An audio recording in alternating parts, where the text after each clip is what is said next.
Boa noite, turma! Sejam bem-vindos a mais uma live. Hoje eu troquei o meu parceiro. O parceiro hoje é Rafa. Eu tinha esquecido até de ligar a luz, ó, rapaz.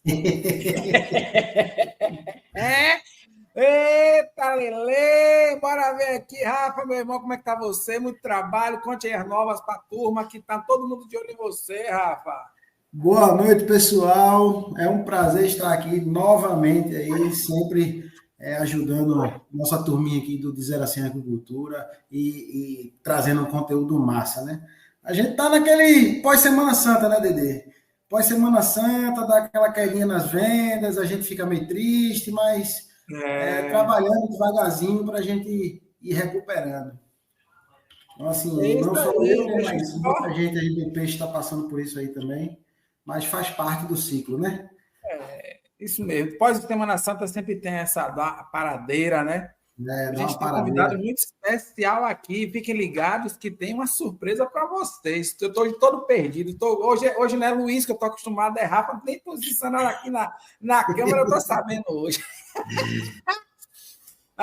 Deixa eu ver aqui. Márcia vai tocar tão cedo, ó. Antes de 6 horas da tarde, estava aqui, ó. Oi, boa noite. Já estou pela era 5h56. Boa, Boa dona noite. Estou Márcia. aqui, ó. Bartolomeus, ia dar 7 horas, pintou por aqui. Obrigado pela presença, Bartolomeu, Márcia, Selma.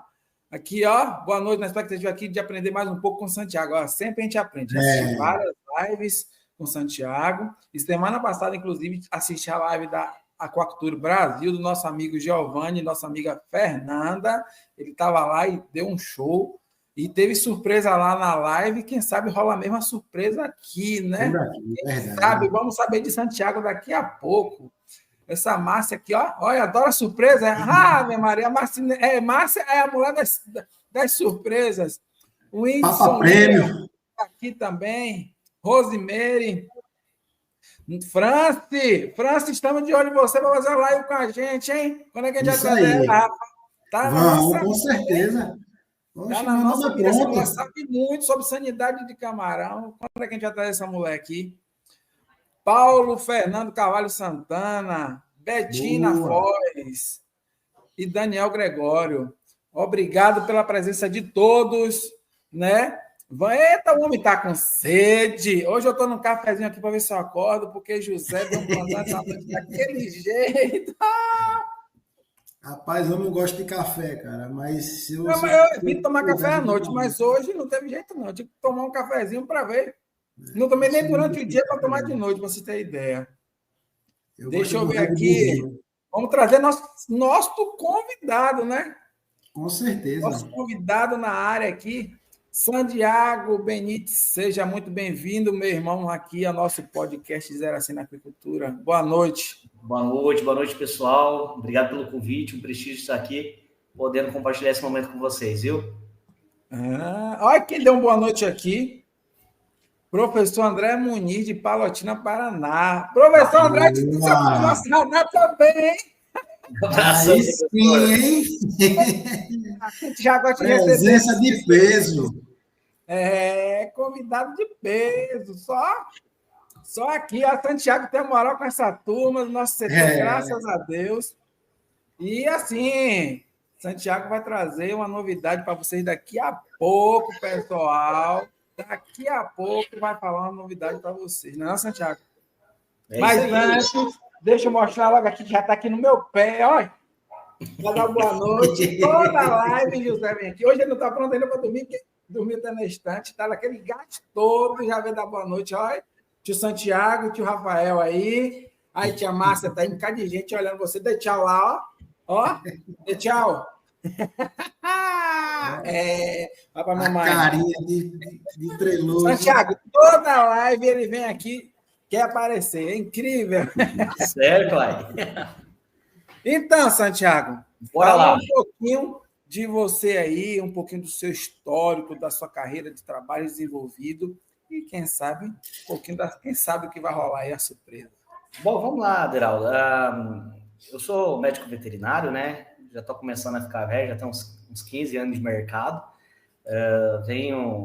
Venho sempre trilhando um caminho aí com a parte de sanidade de peixes, né? Inicialmente lá com peixes nativos, cresci em Dourados, Mato Grosso do Sul, então é uma região que por um bom tempo se dominou peixes nativos, e depois quando eu vim fazer o mestrado na Unesp de Jabuticabal, aí eu comecei a ter contato cada vez mais com o mercado de tilápia, e hoje tilápia é o meu business, né? Hoje o que movimenta aí boa parte do mercado no Brasil, né, de aquicultura, e também é onde tem hoje os grandes desafios sanitários que levou a gente a vir para essa live aqui hoje, inclusive, né? Então hoje a gente vai focar bastante aí nos desafios sanitários da tilápia, né, pessoal?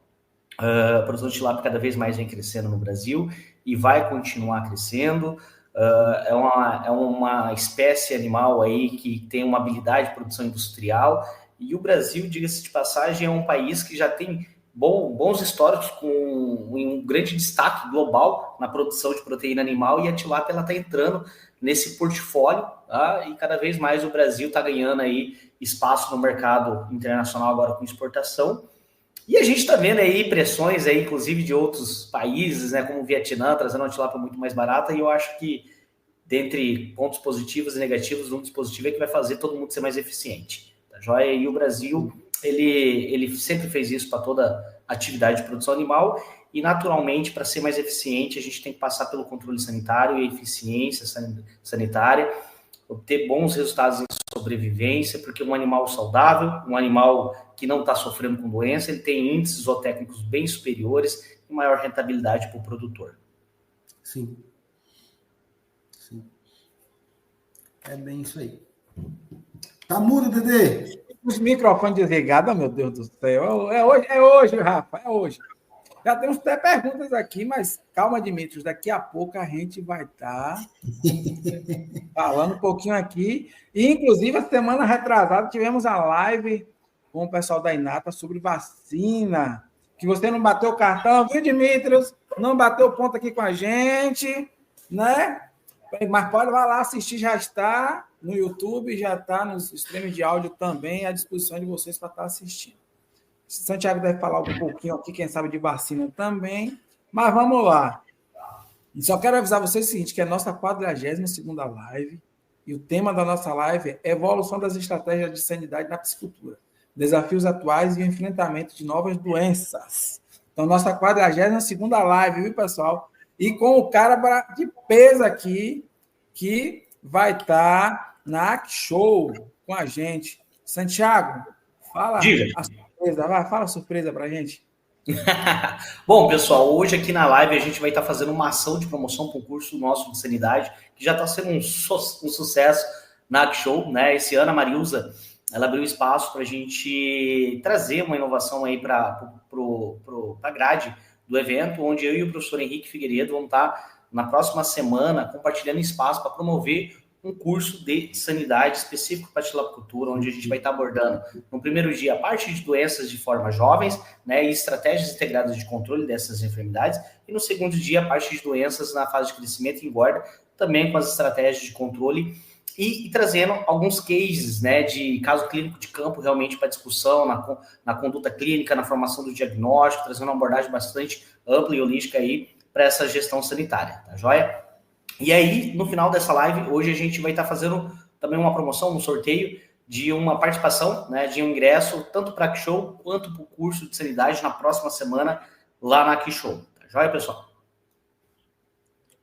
Então, pessoal, fiquem ligados que uma das regrinhas é assistir nossa live e no final Santiago vai estar fazendo uma pergunta para vocês sobre o que vai rolar, o que rolou aqui em nossa live. Então, fiquem ligados. Semana passada assisti a live da Aquacultura do Brasil e eu vi lá. Só que, como eu fiquei num delay, eu não peguei o sorteio. Mas na hora que ele perguntou, eu já sabia a resposta, mas acabei não pegando o sorteio na hora que eu tive algum compromisso aqui. Na hora eu não conseguia assistir ao vivo, e tinha que estar ao vivo, né?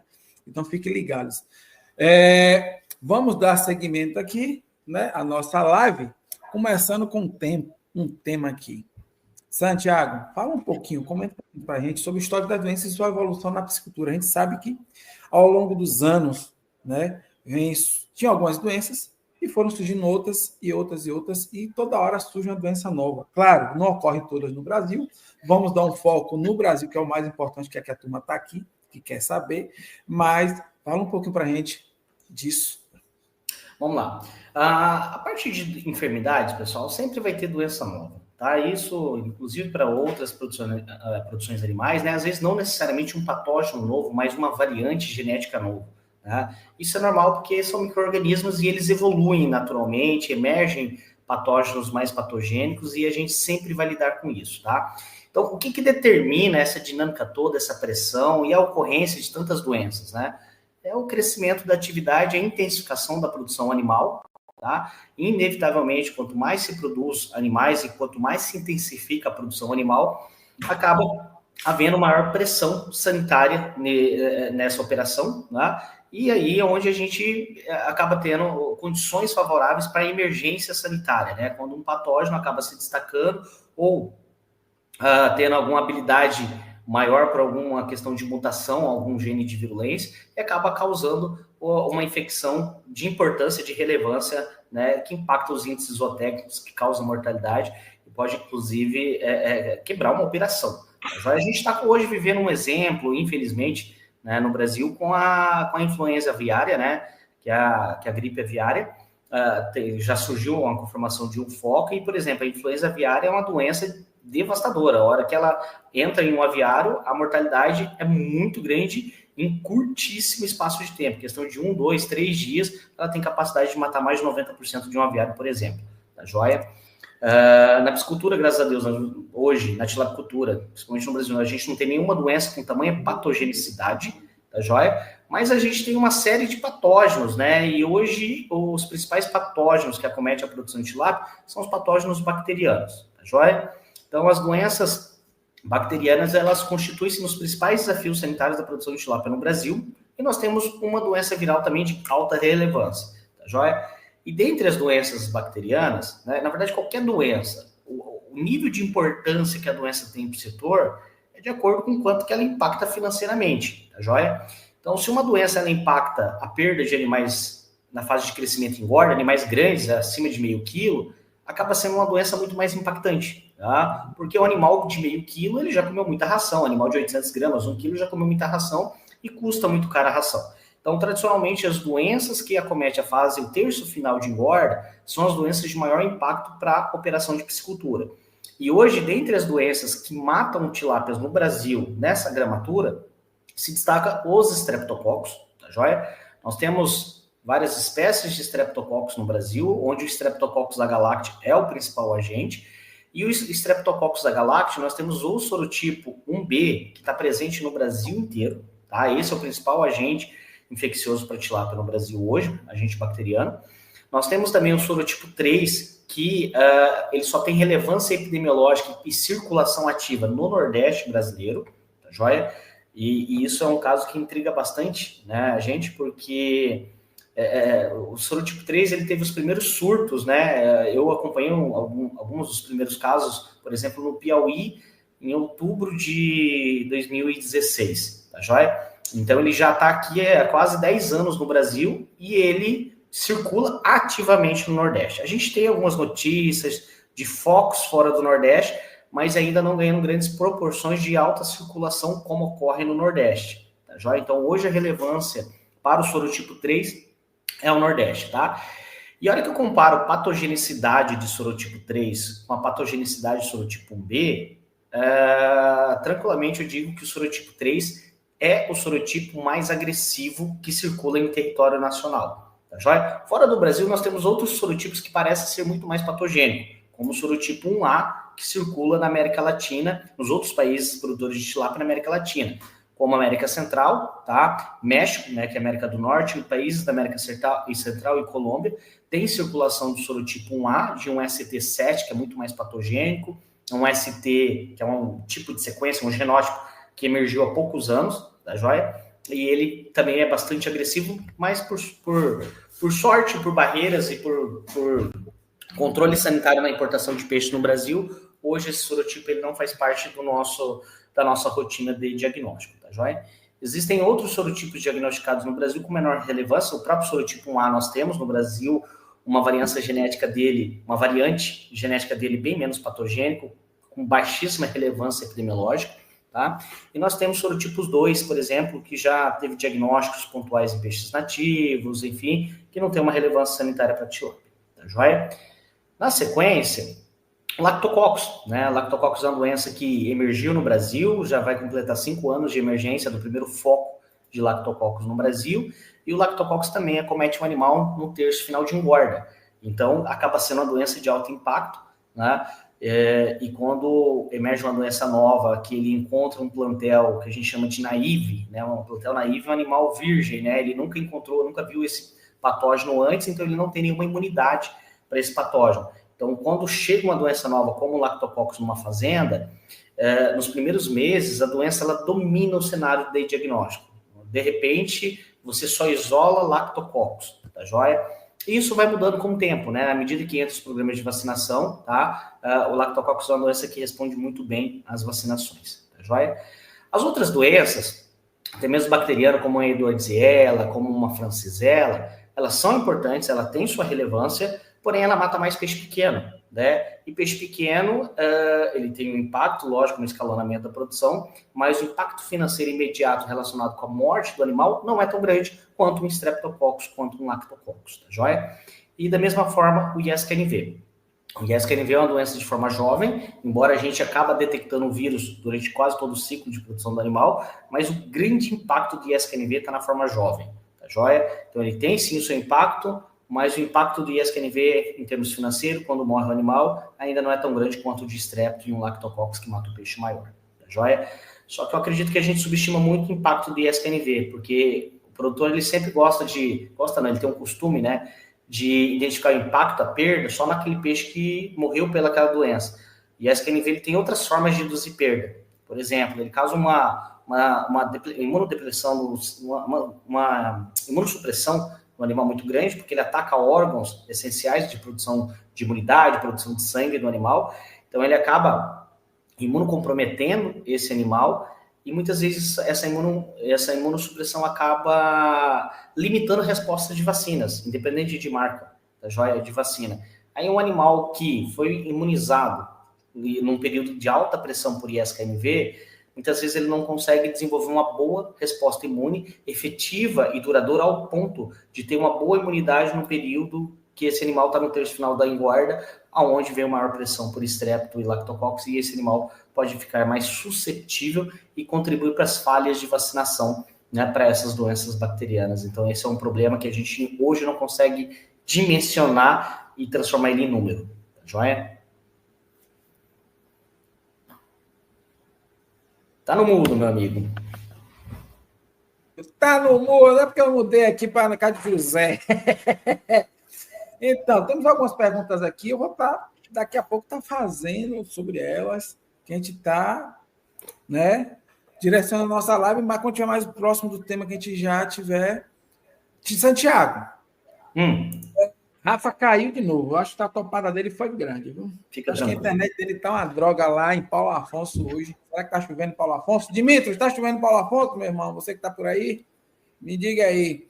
E está chegando o inverno, está em maio aqui, em Valença, aqui no lado de São Paulo, na Bahia, e tem 3 semanas chovendo. Tem 3 semanas que eu não faço visita porque está chovendo. Deu uma quebra de sol ontem, hoje aqui, mas chovendo. A Bahia, quando começa a chover, minha região aqui, o Baixo Sul, é uma graça. Coisa boa, coisa boa. E aí boa. eu queria... É bom, né? A água tem sobrando, né? Então, aí, ó, Dimitri está dizendo que está chovendo. Então, é por isso que Rafa está sem poder entrar na live da internet. Então, um ponto interessante, Geraldo, quando a gente tem esse período de chuvas, inclusive, já que você está falando disso, tá, é muito comum começar a ter variações térmicas, tá? Então, um período de 2, 3, 4, 5 dias nublado, com bastante chuva, e aí a gente começa a ter oscilação térmica. E algumas doenças, o principal gatilho da ocorrência dela é a oscilação térmica, principalmente o ISQNV, tá joia? Por que o animal ele sente muito a oscilação térmica? Porque o sistema imune dele, né, toda a fisiologia e o metabolismo animal trabalha conforme a temperatura, né? E a hora que você tem uma redução, uma queda, por exemplo, de temperatura de 2, 3 graus em um curto espaço de tempo, isso impacta bastante a capacidade imune do animal. E quando impacta a capacidade imune, o animal naturalmente ele fica mais suscetível a uma infecção, por exemplo, viral, que já está circulando no ambiente ali de piscicultura, né? Só que às vezes, se o produtor ele já está com o animal estocado, ele já fez o alojamento, não tem nenhum manejo com aquele animal, muitas vezes ele pode não passar por episódios de mortalidade. Agora, se tiver essa oscilação térmica, naturalmente a carga viral, né, ela sobe logo depois desse período, porque favorece a proliferação do vírus, isso vira um gatilho. E aí o produtor precisa fazer um alojamento, uma transferência, uma repicagem, uma classificação, onde envolve o manejo, a operação de manejo, aí acaba tendo a somatória de efeitos, né, de estresse, tá joia? Oscilação térmica, mais um manejo, um transporte do animal, e aí em conjunto, tá, esses desequilíbrios, vamos chamar assim, acaba favorecendo muito, tá, o aumento rápido de carga viral por ISKNV, e aí desatar ciclos de mortalidade ali, tá? E quando nós temos mortalidade por ISKNV, que geralmente está concentrado na forma jovem, no alevino, no juvenil, tá? A gente tem uma situação bastante complexa, tá? Porque a gente não consegue tratar vírus, né? Então não tem hoje um tratamento recomendado para vírus. Só que o ISKNV, especificamente, que a gente está entrando agora na temporada dele, a hora que começa a ter essas oscilações térmicas e começa a aumentar a pressão por ISKNV, e a gente necessariamente tem que manejar, imagina o produtor juvenil, ele tem que vacinar, ele tem que classificar, ele tem que transferir esse peixe para o cliente dele, né? Então ele fica de mãos atadas, parar a operação não pode.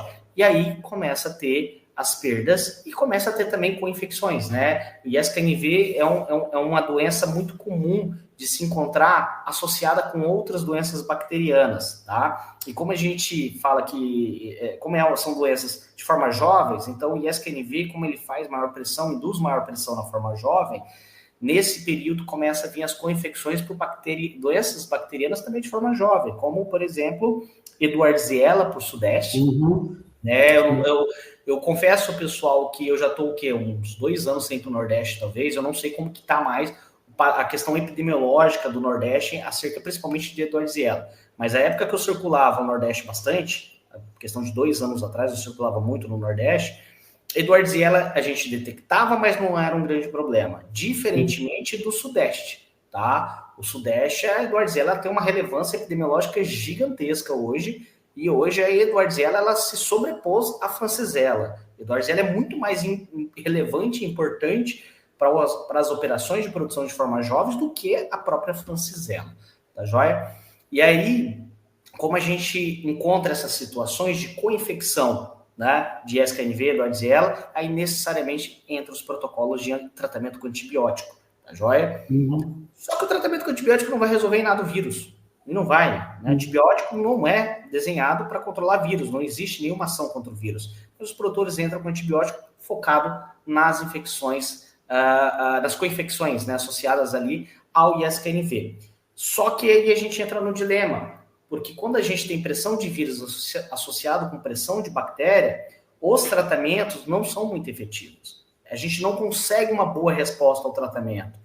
Vou dar um exemplo. Quando a gente tem um problema com Streptococcus, tá? E eu tenho uma mortalidade crescente, 0,1, 0,2, 0,3% ao dia, aqui é uma mortalidade alta ao dia, tá?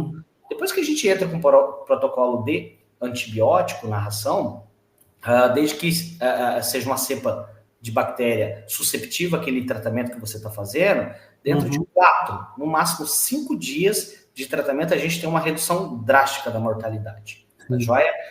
E quando eu tenho um problema associado de ISKNV com o Edwardziella, por exemplo, isso não é verdade, tá joia? A gente tem uma redução, mas é uma redução assim mais ou menos, né? A gente não tem aquela redução abrupta da mortalidade, porque eu tenho uma co-infecção, eu não tenho só o patógeno bacteriano de relevância ali, eu tenho um patógeno principal, que é o ISKNV, e que o antibiótico não vai ter um efeito, né? E quando ocorrem essas situações, muitas vezes o produtor ele tenta outras alternativas, ele aumenta a dose, ele aumenta o tempo de tratamento, ele combina várias coisas e isso acaba sendo um risco, né, para o próprio setor, no sentido de fazer alterações ou combinações sem seguir critérios meramente técnicos, acompanhado com um profissional de saúde, tá? Ele pode favorecer surgimento de resistência a antimicrobianos, né?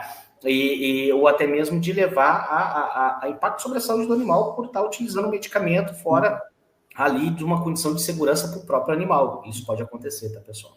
Acaba com o fígado do animal, acaba com o fígado. Exato, depende muito da molécula, né? O pessoal sempre foca muito no fígado, mas tem algumas moléculas de antibiótico que, embora tenha metabolismo hepático, mas não são hepatotóxicos, por exemplo, fluorfenicol. Tá? Então, assim, o fluorfenicol ele não tem todo esse impacto sobre o fígado. Por mais que a gente utilize doses altas, né, ele é um produto bastante seguro nesse sentido. Aqui no Nordeste, o pessoal vem usando bastante a oxitetraciclina, né, do TM, sempre se usou, né? Sim. Intensificou. E de um tempo para cá, vem se usando muito o curamoxil, né? Que é baseado na molécula de amoxicilina. Eu sou muito cético em relação a isso. Inclusive, eu levantei esse ponto para perguntar a você em relação ao uso do curamoxil. Porque, lembrando sei lá, 10 anos atrás, quando não tinha oxitetraciclina para peixe, né? O pessoal usava muito a terramicina, que era tirada de aves para botar no peixe. Hoje eu enxergo o curamoxil mais ou menos nesta dinâmica aí. O pessoal está aplicando no pescado dessa forma. Eu queria saber a sua opinião sobre, e eu digo isso como produtor porque eu já passei pelo exemplo que você deu. Ano passado, entre temporada saída do verão para a entrada do inverno, eu tive alguns lotes de juvenil que começou a sofrer. Eu mudei totalmente o manejo da piscicultura em função disso, que eu manejava eles por 90 dias, e eu comecei a manejar todos os lotes, independente da época do ano, com 60 dias, porque eu estava tendo muita perda, e quando a gente entrou com o protocolo da oxitetraciclina, e foi nessa final de abril para maio, nessa mudança de temperatura aí, não surtiu efeito nenhum, cara. Eu fiz exatamente o que você falou, a gente aplicou o protocolo de 12 dias, aquele protocolozinho padrão, de 10 a 12 ali e tal, em torno de 40 miligramas, e depois eu dei um intervalo de 5 dias de descanso para o animal, e depois eu dei mais 12 dias, foram praticamente um mês inteiro com TM, e não teve, assim, o que baixou de mortalidade diária, assim, foi uma coisa ínfima, Sim. Ou duas ou uma, tá joia? Ou a pressão principal não era bactéria, tá joia? E o antibiótico não vai fazer efeito realmente, tá joia? Ou se tinha uma doença bacteriana associada ali, ou ela poderia já ser resistente, tem que avaliar a dosagem, tá? A dosagem da TM, ela, que não me falha a cabeça, ela é um pouco maior, ela é bem maior, por exemplo, do que a de fluorfenicol, tá? E a gente também tem que ver o seguinte, algumas moléculas mais antigas, tá? E diga-se de passagem, as tetraciclinas, tá? Elas são moléculas mais antigas, tá? Ela acaba tendo maior incidência de resistência antimicrobiana, tá joia? E agora um ponto em relação ao uso de moléculas off-label. Isso é um tema bastante importante, tá, Rafael? Porque não adianta a gente esconder ou procurar esconder a sujeira para debaixo do tapete. O Brasil inteiro usa, tá joia? E só que a gente tem uma regionalização muito grande em termos de uso de medicamentos off-label, tá? Primeiro, o que é o uso off-label, tá? O uso de medicamentos off-label é quando você faz uso de um produto que não tem indicação de bula para aquilo. Vou dar um exemplo. Tem duas situações de off-label, tá? Eu vou dar um exemplo, a própria TM700, que é o que você comentou, tá? A TM700, ela tem registro para salmão, salmão, trutas e carpas, tá joia? Se eu fizer o uso dela para tilápia, não tá na bula, é off-label, tá? Até o Eduardo estava na última live, ele comentou, olha, a gente já fez todos os protocolos de registro espécie específico para tilápia, tá joia? Por que isso acontece? Porque a TM700 é um baita de um produto, tá no mercado há muito anos, já tem auxiliado muito o produtor, tá, gente? A gente não pode demonizar o uso de medicamento, tá? Eles são muito importantes para a saúde animal, para a gestão de saúde, tá? O que a gente pode fazer é o uso equivocado, errado, enfim, tá? Só que acontece, há muitos anos atrás, o próprio Ministério, o próprio MAPA não tinha essa exigência regulatória de registrar um produto específico para a espécie animal, especificamente para os patógenos da tilápia. Imagina há 20 anos atrás, tá? Os registros de produtos veterinários, se não me engano, duram 20 anos. Tá? Então, imagina 20 anos atrás, como foi solicitado esse pedido, o Brasil mal produzia tilápia. Sim. Você entendeu? O Brasil mal produzia tilápia. Então, hoje não, o Brasil queira ou não, está se tornando uma potência de tilápia. E à medida que tem essa mudança de cenário de mercado e também de cenário no quesito regulatório, as empresas vão se readequando e a FAIA já está executando isso e muito em breve vai estar aí com produto registrado para tilápia, com dose para tilápia, né? Enfim. Aí tem uma outra situação, tá? Vamos pegar a própria TM700, que é o que a gente está falando aqui, né? Vamos supor que sai um registro para tilápia com dose para Streptococcus, para Francisella e para Edwardiella, por exemplo, tá joia? Então é um produto que eu posso usar para tilápia, para Strepto, para Edwardiella, né? E para Francisella. Surgiu Lactococcus. Lactococcus não está na bula.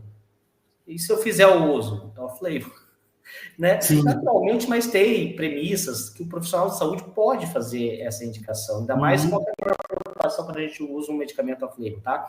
Que a gente atenda a dose adequada para o animal, que seja segura para o animal, que seja efetiva para controlar aquela enfermidade no animal e que eu respeite o período de carência. Então, o mais importante numa situação dessa, eu vou utilizar para doença que não tem indicação de bula. Tudo bem, mas eu sei qual que é o período de carência desse produto na dose que eu estou utilizando, eu sei se esse produto é seguro para tilápia, então são essas as principais premissas que a gente tem que levar em consideração numa situação dessa, tá? Agora, o que é mais preocupante é o uso de medicamentos que não tem nenhum, sequer um registro para peixe, né?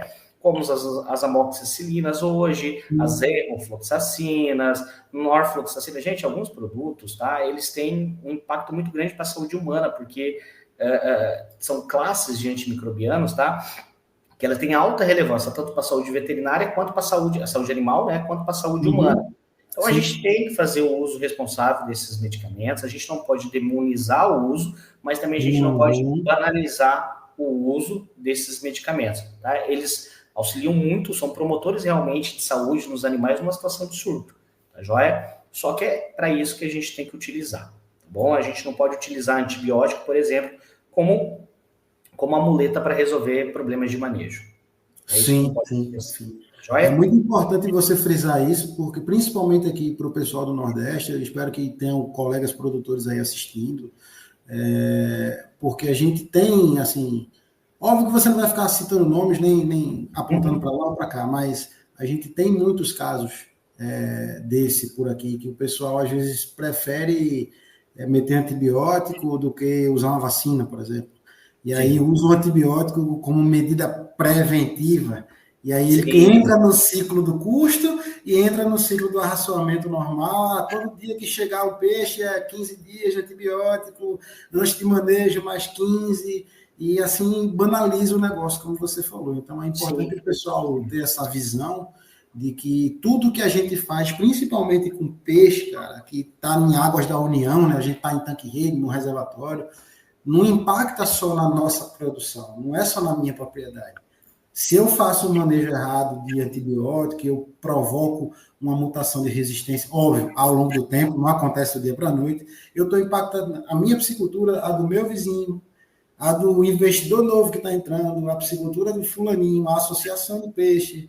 Então, assim, é muita gente envolvida dentro do mesmo reservatório. Né? Não, então, com certeza. E assim, Rafael, assim que emergiu, por exemplo, o lactococcus, aqui que eu tenho observado. Streptococcus sorotipo 3, ele tem um pouco mais de resistência do que o sorotipo 1B, tá? As próprias tetraciclinas, tá? Sim. Das tetraciclinas. Tá? Ele já, muitas vezes, não responde tão bem e a gente tem que começar a aumentar a dose. Da mesma forma, o Lactococcus petauri é uma doença que ela emergiu, chegou e já chegou com um certo nível de resistência. Nenhum tratamento para Lactococcus é totalmente efetivo, tá joia? Ele também tem sua falha ali, ele tem suas respostas um pouco limitadas, né? Qual que é um ponto preocupante que até na live anterior, que estava o pessoal da INAPA, até eu fiz algumas perguntas em relação a isso, sobre a questão do uso do antibiótico off-label, né, que é o produto sem registro, sem indicação de bula para peixe, né? Talvez muitos dos produtores acabam conseguindo comprar esses produtos de outras fontes, de outras produções animais, para suíno, por exemplo, tá joia? E a um preço, cara, extremamente competitivo, a ponto do produtor achar que é mais fácil usar esse produto do que fazer a vacinação. Às vezes nem tanto por questão de análise financeira, porque realmente eu concordo que às vezes o produtor não faz uma análise financeira muito efetiva, né? Eu vejo isso porque muito produtor não sabe a conversão alimentar que tem. E isso não é para nego pequeno, não, tá para nego grande também. Tá? É mais pela comodidade de não ter que ter a preocupação com mão de obra, de trazer X mil animais para cima de uma mesa, classificar, vacinar, porque o manejo de vacinação ele é trabalhoso, por mais que hoje diferentes companhias de saúde animal entregam diferentes tecnologias de vacinação, né? A gente tem desde Zoetis com a máquina automática, semi-automática, na verdade, né? Que reduz bastante a mão de obra. Exato. Há máquinas de classificação com a vacinação manual, que já ajuda bastante, mas tem muito produtor que vacina numa mesa de fibra de vidro. É trabalhoso, tá? Pronto. O índice de vacinação é um fator chave para isso, e às vezes o produtor não quer ter esse trabalho também, tá?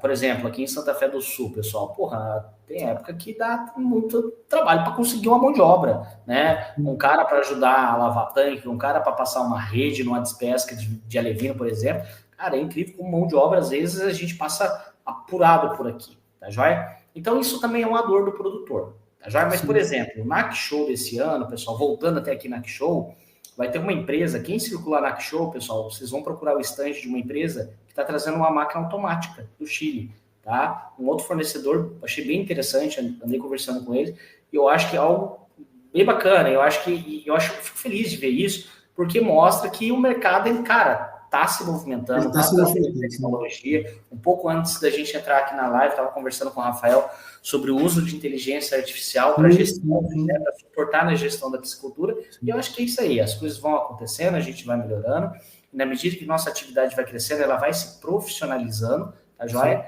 E a hora que o mercado começa a apertar preço, o Vietnã querendo mandar tilápia, vai ser uma alavanca realmente para o produtor brasileiro melhorar sua eficiência dentro da porteira dentro, e ter um pescado mais competitivo para concorrer com quem seja que for aqui.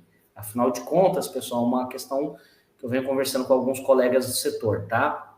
Nenhum país vem aqui no Brasil querer vender carne bovina, ou muito menos carne de aves, tá joia? Porque o Brasil é bom o suficiente para ter uma altíssima produção industrial de alto nível e alta qualidade a um preço extremamente competitivo que ninguém consegue bater. Volume, qualidade e preço nosso. É isso que tem que acontecer com a nossa tilápia. A gente tem que ter volume, qualidade e preço também. A gente tem que ser altamente competitivo na tilápia. E hoje nós não somos. A prova, o Vietnã está trazendo peixe mais barato. Tá joia? Então, acho que a lição que a gente tem que tirar daí, tá, é principalmente essa. Tem questões de doença? Tem, lógico. Tem questão de segurança que está sendo debatido como o setor como um todo? Sim. A questão já está na nossa porta, pessoal. Hoje é Vietnã, amanhã pode ser qualquer outro país. Com essas questões de guerra tarifária, a China vai ter que alocar todo esse volume de produção de tilápia em algum lugar, que antes, por exemplo, de filé congelado que ia para o mercado americano. Tá joia? Então, mais cedo ou mais tarde, tá? A competitividade, a eficiência do produtor brasileiro vai ser cobrada, tá? E essas margens que o produtor vem, né, de volumes bons de margem, eu sei que o mercado oscila, regionalmente tem suas peculiaridades, tá? Mas mesmo agora que a gente está vivendo um período ainda de margens mais justas, mas nem beira uma margem de ave, por exemplo. Eu concordo até com você, Santiago, nessa parte aí que a competitividade, assim, dentro do conceito do livre mercado, ela é importante porque aumenta a eficiência do pessoal. Só que eu tenho uma ressalva em relação a isso, em função do pequeno produtor. Não só por eu ser pequeno produtor, mas eu tenho vários colegas que são pequenos produtores. Então, quando eu estou falando de pequeno produtor, estou falando da minha turminha ali, o cara que faz 7 toneladas por mês, 10 toneladas por mês.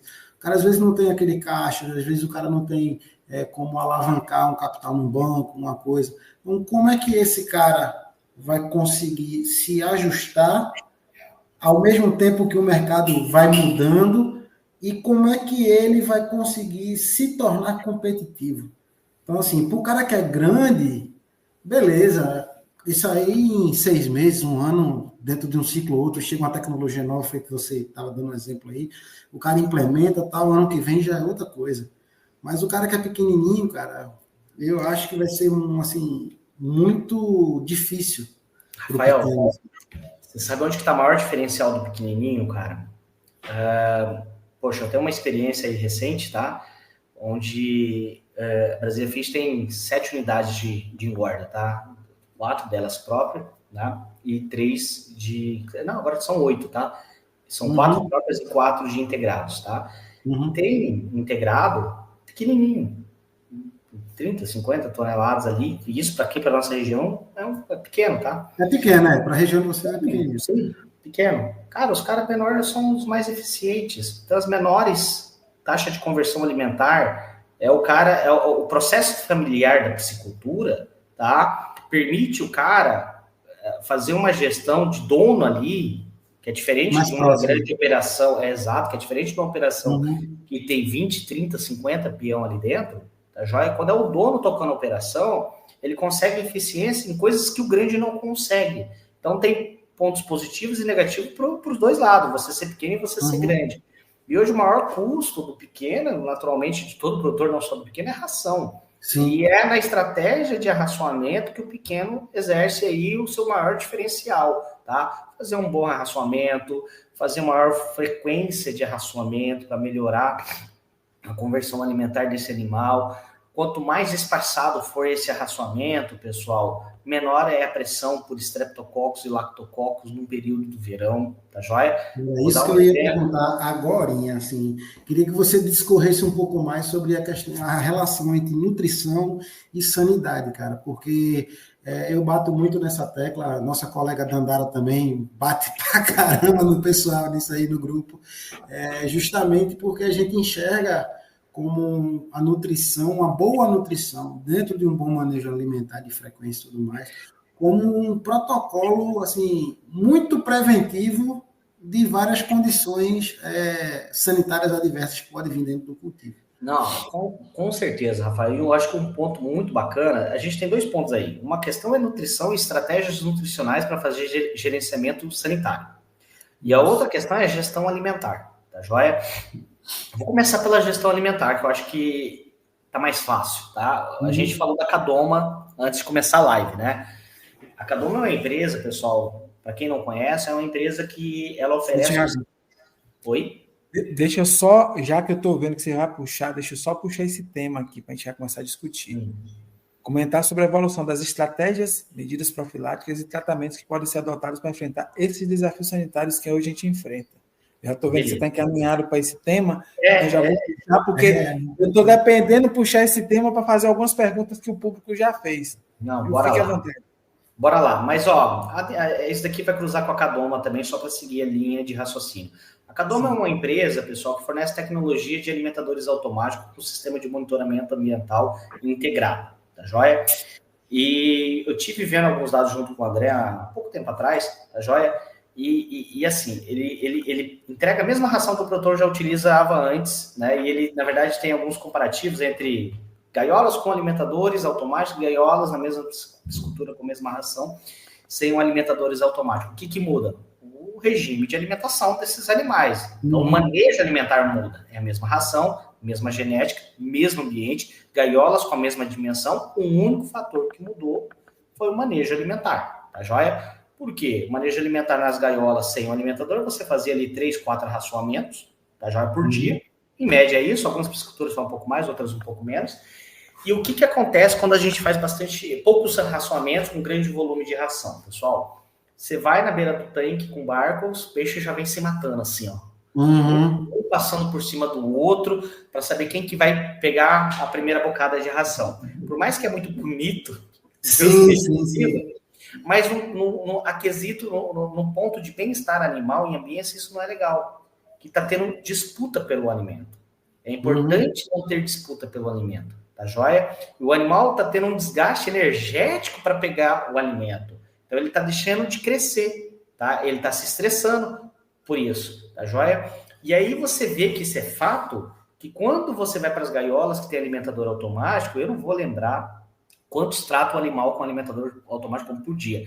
Mas chutando aqui, pessoal, é mais de 40 tratos por dia. Se alguém souber, puder colocar no chat, me ajudar aí, pessoal. Mas eu acho que é 40, 60 ou até mais. E lá você consegue regular quantos tratos, você pode ficar 24 horas tratando. Então, assim, 24 horas ou 12 horas jogando ração, pequenos volumes de 15 minutos, por exemplo. Tá joia? O que acontece? Não tem disputa pelo alimento. É a mesma ração, é a mesma genética, o mesmo ambiente, mas não tem disputa pelo alimento. E além de não ter disputa pelo alimento, então não tem esse estresse para se alimentar, não tem a necessidade do animal, vamos lá, encher o estômago, sobrecarregar todo o sistema metabólico dele com uma alta carga de ração, tá joia? De uma vez, demandar altos níveis de oxigênio, demandar alto influxo de sangue para todo o sistema trato gastrointestinal para fazer a digestão e absorção, tá joia? Não tem esse recrutamento todo, essa demanda fisiológica do animal, e naturalmente, você não tendo toda essa demanda, diminui o risco de fermentação bacteriana, tá? De enterite bacteriana, principalmente no período de altas na temperatura da água, que é um período que, quando chega no verão, sobe a temperatura da água, o trânsito gastrointestinal, que é o movimento do alimento dentro do intestino animal, ele diminui. E é um período que o peixe come mais, só que a velocidade da digestão diminui, fica lenta, tá joia? Então, se o animal come muito e a digestão fica lenta, isso começa a fermentar, isso começa a causar enterite, e o Streptococcus entra por aí, tá joia? E aí, a hora que a gente volta para as gaiolas com alimentadores automáticos, não tem a disputa pelo alimento, não tem peixe sobrecarregando o trato gastrointestinal em alguns momentos durante o dia para se alimentar. Então, você proporciona muito mais ambiência para esse animal, bem-estar para esse animal e eficiência nutricional, tá joia? Você não vê nem acúmulo de fezes, cara. Quando eu estava em Santa Clara com o pessoal da Global Foods, antes de repassar para a Hagif, né, que pegou o nosso projeto lá, a gente deixou montado, a Hagif pegou. A gente estava fazendo alguns testes e eu queria ter botado a cadoma lá, principalmente nos tanques escavados, que eu estava com essa dúvida se o tanque escavado ele ia ter a mesma resposta de eficiência aqui no tanque rede. E aí eu acompanhei alguns testes em algumas outras produções que o André estava com alguns equipamentos, e mesmo é muito diferente, cara. A gente tem equipamentos lá no Fabinho. A primeira vez assim que eu vi o peixe comendo à noite, velho, a gente ficou até 1h30 da manhã lá, esperando, os alimentadores vão ligar de novo agora.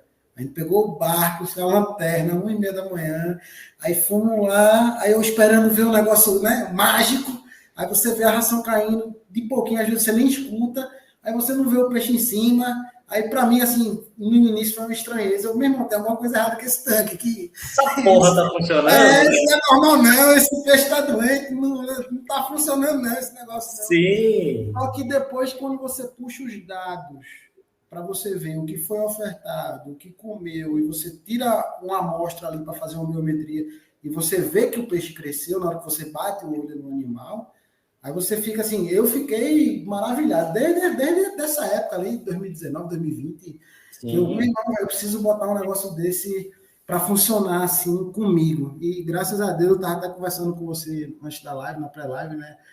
Justamente sobre isso. O André estava com os equipamentos aqui e agora eu busquei alguns, estão lá na minha piscicultura e eu vou botar para testar essa zona.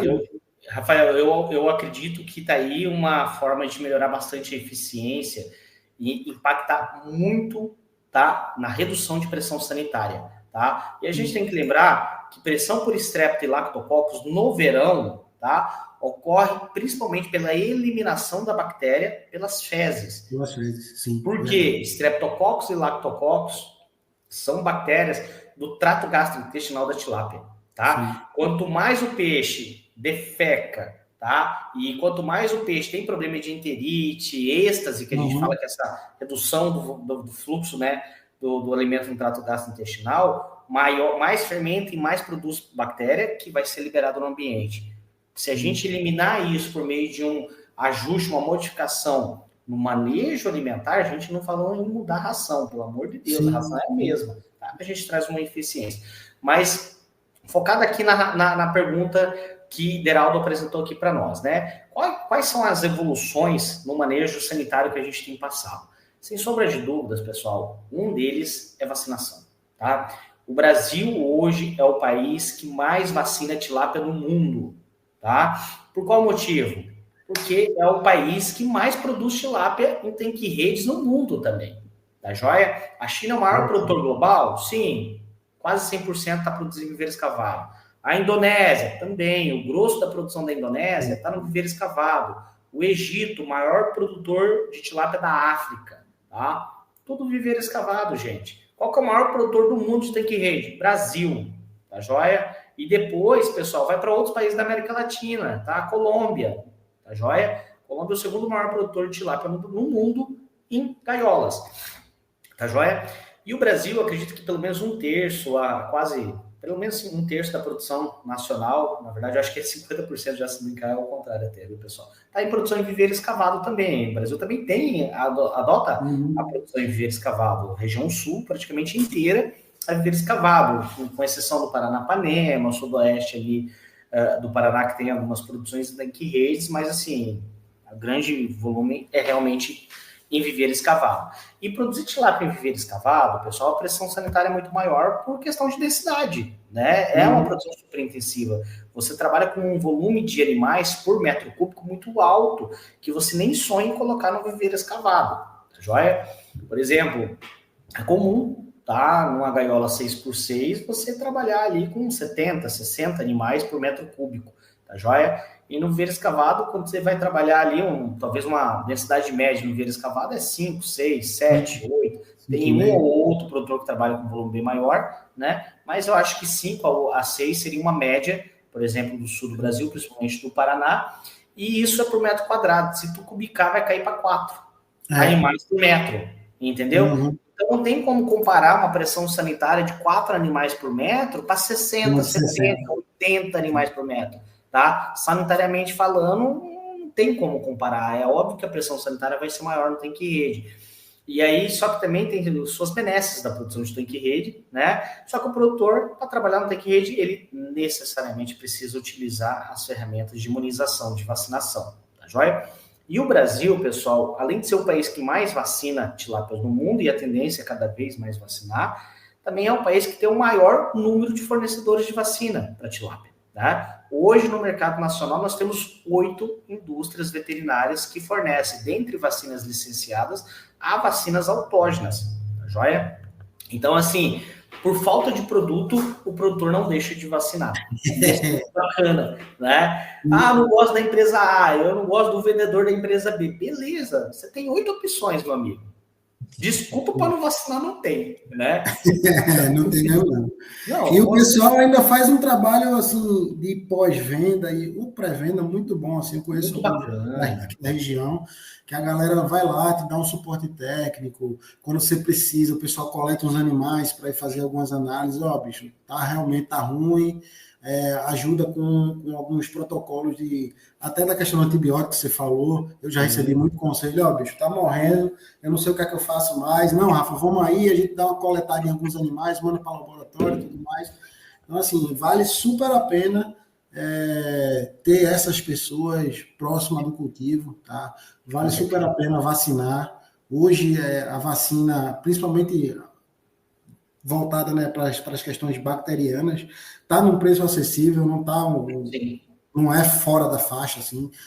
Eu estava vacinando com o pessoal da Vacinova, eu estava usando a trivalente, lactococcus e os 2 estreptos, né, que é o 1 e o 3, que é a maior incidência aqui na nossa região aqui. E eu parei, não é nem que eu parei de vacinar, é porque eu não estava sem lote para vacinar. Eu fiquei alguns meses sem povoar em função de caixa, etc. Estamos retomando os povoamentos agora dos 2 meses para cá. O próximo lote, quando chegar na data certa, já vai se encaminhar para a vacina também. E o peixe que você vacina hoje é o peixe que vai passar o verão, né?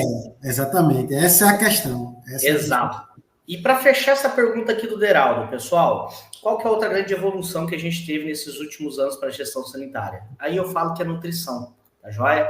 Cara, hoje a gente conta com um portfólio muito amplo de diferentes produtos, principalmente aditivos nutricionais. E aí, gente, como eu não sou nutricionista, tá? Eu não vou entrar no mérito de discutir formulação, ingredientes, pró-saúde, enfim. Mas a gente acompanha a evolução muito grande de diferentes produtos, blends e combinações, por exemplo, tá? De produtos, tá? Desde derivados de levedura com ação imunomoduladora, produtos como o MOS, que auxilia ali na seleção de bactérias ali, seleção não, na verdade ela tem uma ligação com bactérias gram-negativas para promover saúde intestinal. Nós temos hoje diferentes blends de ácidos orgânicos, que isso é um ponto que eu particularmente gosto muito. Eu tive excelentes experiências com ácido orgânico para auxiliar em grandes pressões aí, principalmente com bactéria gram-negativa, tá, pessoal? Os blends de ácidos orgânicos tem alguns aí no mercado muito bom, tá? E principalmente para forma jovem, é um trem que ajuda pra caramba. E hoje nós temos alguns tipos de ácidos orgânicos, inclusive para bactérias gram-positivas. E um ponto que é um desafio, pessoal, você ter ácido orgânico, blend de ácido orgânico efetivo para bactéria gram-positiva não é tão simples, até mesmo porque as bactérias gram-positivas, ela tem uma parede celular muito espessa e elas são bactérias ácido-láticas, ela naturalmente tolera uma acidez maior do que uma bactéria gram-negativa, como uma Aeromonas, como uma Edwardziella, né? Então, você desenhar teu blend, tua estratégia, conforme o teu desafio gram-positivo, gram-negativo é essencial, tá? E eu vejo que hoje isso já está lá na ponta da piscicultura, né? Hoje, vários fabricantes fornecem rações com blends de ácido orgânico, com combinações de ácidos orgânicos, por exemplo, com fitoterápico, né?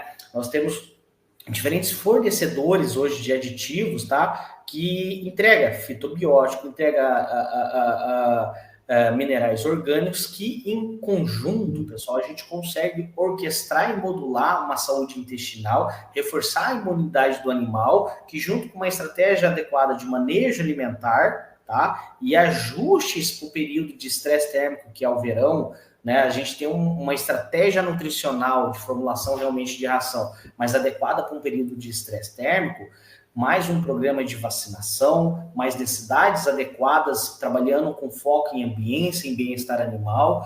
Poxa, essa é uma estratégia de sucesso para redução de pressão sanitária e proporcionar maior eficiência produtiva para a produção de tilápia, seja onde for. Sim. Eu concordo com você por própria experiência própria. Por exemplo, aquele lote que eu estava comentando, que a gente usou o TM, não teve muito sucesso e tal. No lote seguinte, eu ganhei um balde assim de 1 quilo, era 1 quilo e pouco, de um probiótico. Eu não vou ficar falando marca para não fazer mexer, mas eu ganhei um probiótico. A gente vai estar falando marca de tudo aqui, né, pessoal? Então, ó. Eu não vou falar marca para não fazer mexer, porque aí o mexer é mais caro, né? Mas, o Bertinho não está na área para fazer o merchan. Já ele chega aí. Só que a gente a gente misturou o probiótico na ração, como se fosse um antibiótico, fizemos uma diluição no CMC, batemos a ração, tal. E, cara, juro a você, velho, eu tive um resultado muito melhor de redução de mortalidade e estabilização, assim, do que os 24 dias que eu usei do antibiótico, assim. Dentro de um período de desafio, eu fiquei surpreso. Eu usei porque eu ganhei, eu falei, rapaz, eu vou usar esse negócio aqui. Agora um ponto, tá, Rafael? Eu não acredito, tá, que a gente vai ter o produtor espera isso, tá? Que a gente vai ter um produto top que vai resolver todos os nossos problemas. Milagroso, sim. Nem vacina. Sim. Tá joia? Por exemplo, essa semana eu recebi ligação de um produtor. Santiago, eu tô comprando meu juvenil vacinado, mas ainda tô precisando tratar 2, 3 vezes no ciclo. Eu vou parar de vacinar. Eu vou comprar antibiótico. O raciocínio dele não tá errado não, gente. Né? Agora, na verdade, o que eu falei para ele? Calma, a gente precisa entender por que tá morrendo. Será que o peixe tá bem vacinado? Como é que tá teu índice de vacinação? Sim, quando chega o teu juvenil que você comprou, você avalia o índice de vacinação?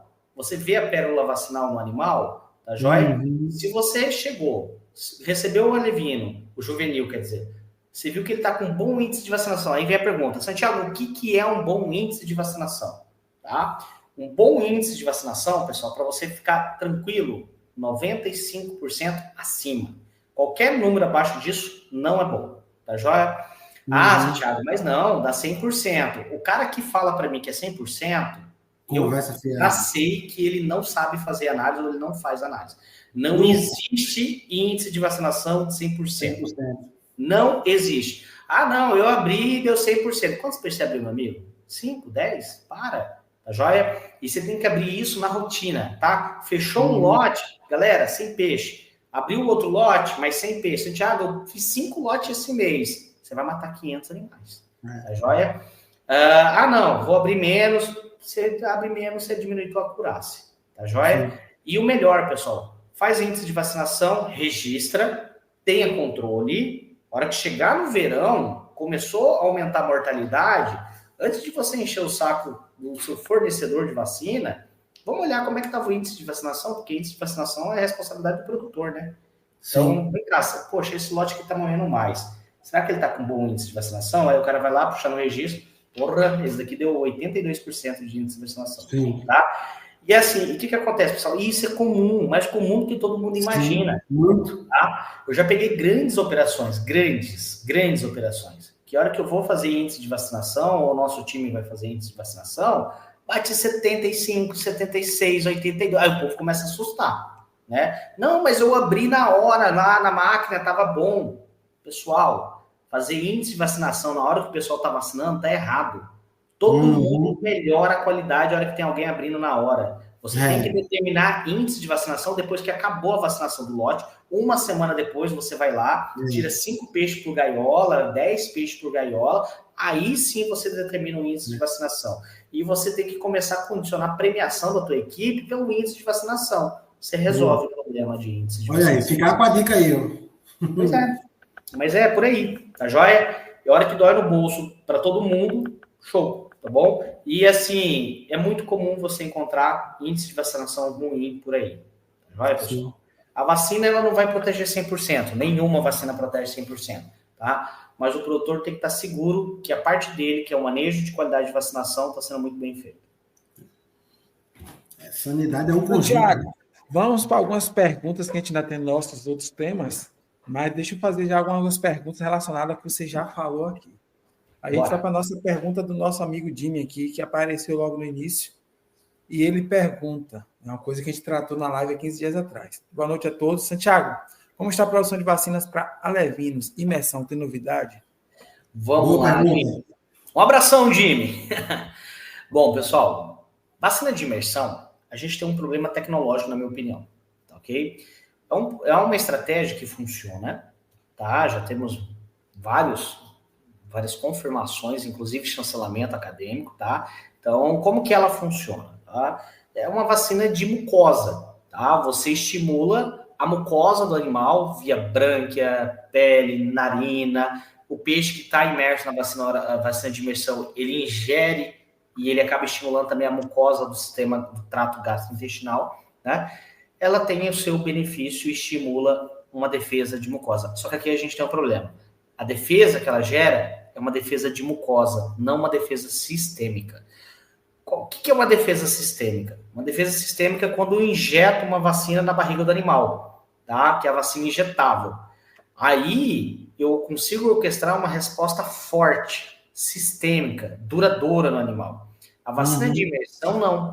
Ela tem uma proteção tópica, tá? Então ela vai ter uma produção de anticorpos que vai ficar na mucosa. É outro tipo de anticorpo, inclusive, que fica, que são anticorpos de mucosa, tá? E esse anticorpo, ele não tem uma produção forte e também muito menos duradoura. É uma imunidade que cai rápido, tá joia? A vacina de imersão. E muitas vezes, a depender da idade do animal que a gente vacina, ela não consegue induzir uma resposta forte o suficiente para gerar uma boa proteção, tá? Quanto menor o peso do animal que eu vacino, menor a eficiência dessa resposta, tá? Quando a gente faz um peixe de 1 grama, 2 gramas, 3 gramas, ele consegue responder bem. Quando eu faço já um peixe de 0,3 gramas, 0,1 grama, ele já não responde bem a vacina de imersão, tá joia? Então, assim, em termos de número, tá? Vacina de imersão não está sendo utilizada sistematicamente no Brasil, tá? Então, é uma solução tecnológica que ainda não está, nem beira o uso de uma vacina injetável, tá? Hoje, quase a totalidade de vacina comercializada no Brasil são vacinas injetáveis, tá? Embora a gente veja esforços de diferentes empresas, tá? Com produtos de imersão, é uma estratégia que ainda não, vamos chamar assim, não entrou para o operacional das principais fazendas no Brasil. Santiago, vai entrar? Vai. Por que não entrou? Porque tem problemas tecnológicos no caminho, tá? A gente precisa de uma plataforma de vacina de mucosa que a gente consiga estimular mais vezes o sistema imune de forma a produzir uma resposta mais robusta nesse animal, tá? E eu acredito que uma plataforma de vacina de imersão ela tem que ser focada para doenças de forma jovem. Então, é para para uma Edwardziella, para uma Francisella, e o sonho é um ISKNV, tá joia? Porque hoje uma levina ele já está ali susceptível ao vírus. Então, imagina se eu puder fazer uma vacina de imersão para ISKNV no meu peixinho com 0,1 grama. Não vai ser boa o suficiente, beleza, mas e se eu conseguir ter uma vacina oral que eu coloco na fase de masculinização, via ração? Já é porque eu consumo pouca ração nessa fase, então acaba sendo viável uma vacina oral. Então, eu acredito que a nossa indústria de saúde animal ela vai ter que passar por essa construção dessa plataforma de vacina de mucosa, vamos chamar assim, tá? De forma mais efetiva, a construir um sistema de entrega, de delivery ali realmente do antígeno, que proteja esse antígeno e que gere uma resposta mais forte. Gerar uma resposta mais forte tem um custo efetivo legal, ela vai ser utilizada sistematicamente no Brasil. Hoje não é por causa disso, tá joia? Essa é a minha opinião. Você acha que a vacina de imersão seria uma boa solução, assim, talvez para um pré-manejo de transporte de longas distâncias? Não sei. Ou não faz a diferença? Não sei. Eu não consigo te responder isso, porque até em outra live eu falei que a gente precisa de pesquisa básica. A gente precisa de respostas básicas do funcionamento do sistema imune. Eu não sei, por exemplo, se a gente se nós fizermos, né, uma imunização durante o período de transporte, se seria efetivo. Tá? O salmão, por exemplo, pessoal, hoje 20% do volume de vacina que é utilizado, do faturamento, tá? São vacinas de imersão, vacinas de mucosa, na verdade. Tá? Então, ela tem uma participação expressiva no mercado de salmão e na tilápia beira zero. Tá? Mas, se você vê os protocolos de vacina de imersão do salmão, tem N protocolos. Tem protocolos de banho rápido, de banho demorado, de revacinação, tem vários protocolos de revacinação. Então, assim, existe um conhecimento consolidado para salmão com esse tipo de produto e esse conhecimento não está disponível para tilápia. Alguém precisa construir. E olha que eu falo, alguém não é produtor, tá? É a empresa de saúde investindo em pesquisa básica e aplicada com o desenvolvimento dessa plataforma. A primeira empresa que fizer isso, ela vai dominar esse mercado. Tá. E a própria academia, né? Fica a dica aí para os universitários e professores. Certeza. Meter o dedinho aí nessa questão aí e responder essa pergunta aí para a gente. Com certeza. Então, deixa eu só fazer um pedido aqui. Turma, siga o Santiago Benites aí e a Aquivet de Saúde Aquática. Não deixe de seguir eles, ficar por dentro que vai acontecer. Semana que vem, tá? Que show. Santiago vai estar lá. Com certeza vai estar postando algumas coisas no Instagram dele lá. Tá certo? Não deixe de seguir nosso Instagram, para você vai estar lá. Vou até pedir Santiago depois disponibiliza algum PDF, algum material sobre o que a gente está tratando na live aqui, para a gente colocar no nosso drive lá para os nossos seguidores ter acesso e dar uma olhada. Tá certo? E lá tem o Linktree lá com tudo que vocês quiserem, todos os nossos streams de áudio, todos os nossos canais, inclusive o canal do WhatsApp, onde a gente posta tudo. Tá certo? E o principal, estamos na batalha para bater 1.000 seguidores no YouTube. Então, não deixe de curtir nossa live, compartilhar e se inscrever em nosso canal para ajudar a gente a estar trazendo mais conteúdo bacana para vocês.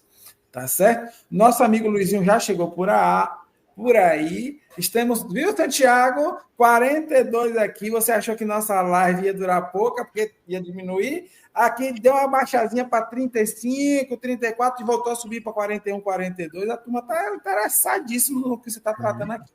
Maravilha. E aí, Jimmy fez um comentário que eu vou trazer 2 perguntas após dele, certo? Ele falou aqui, Edwardziella, por aqui tem baixa letalidade. Foi naquela hora que a gente perguntou como é que estava o Nordeste. Boa. Maior presença com canariose, prevenção através de vitaminas, ácidos orgânicos, açúcares, glucanos, MOIs, etc. E através disso, eu vou trazer 2 perguntas.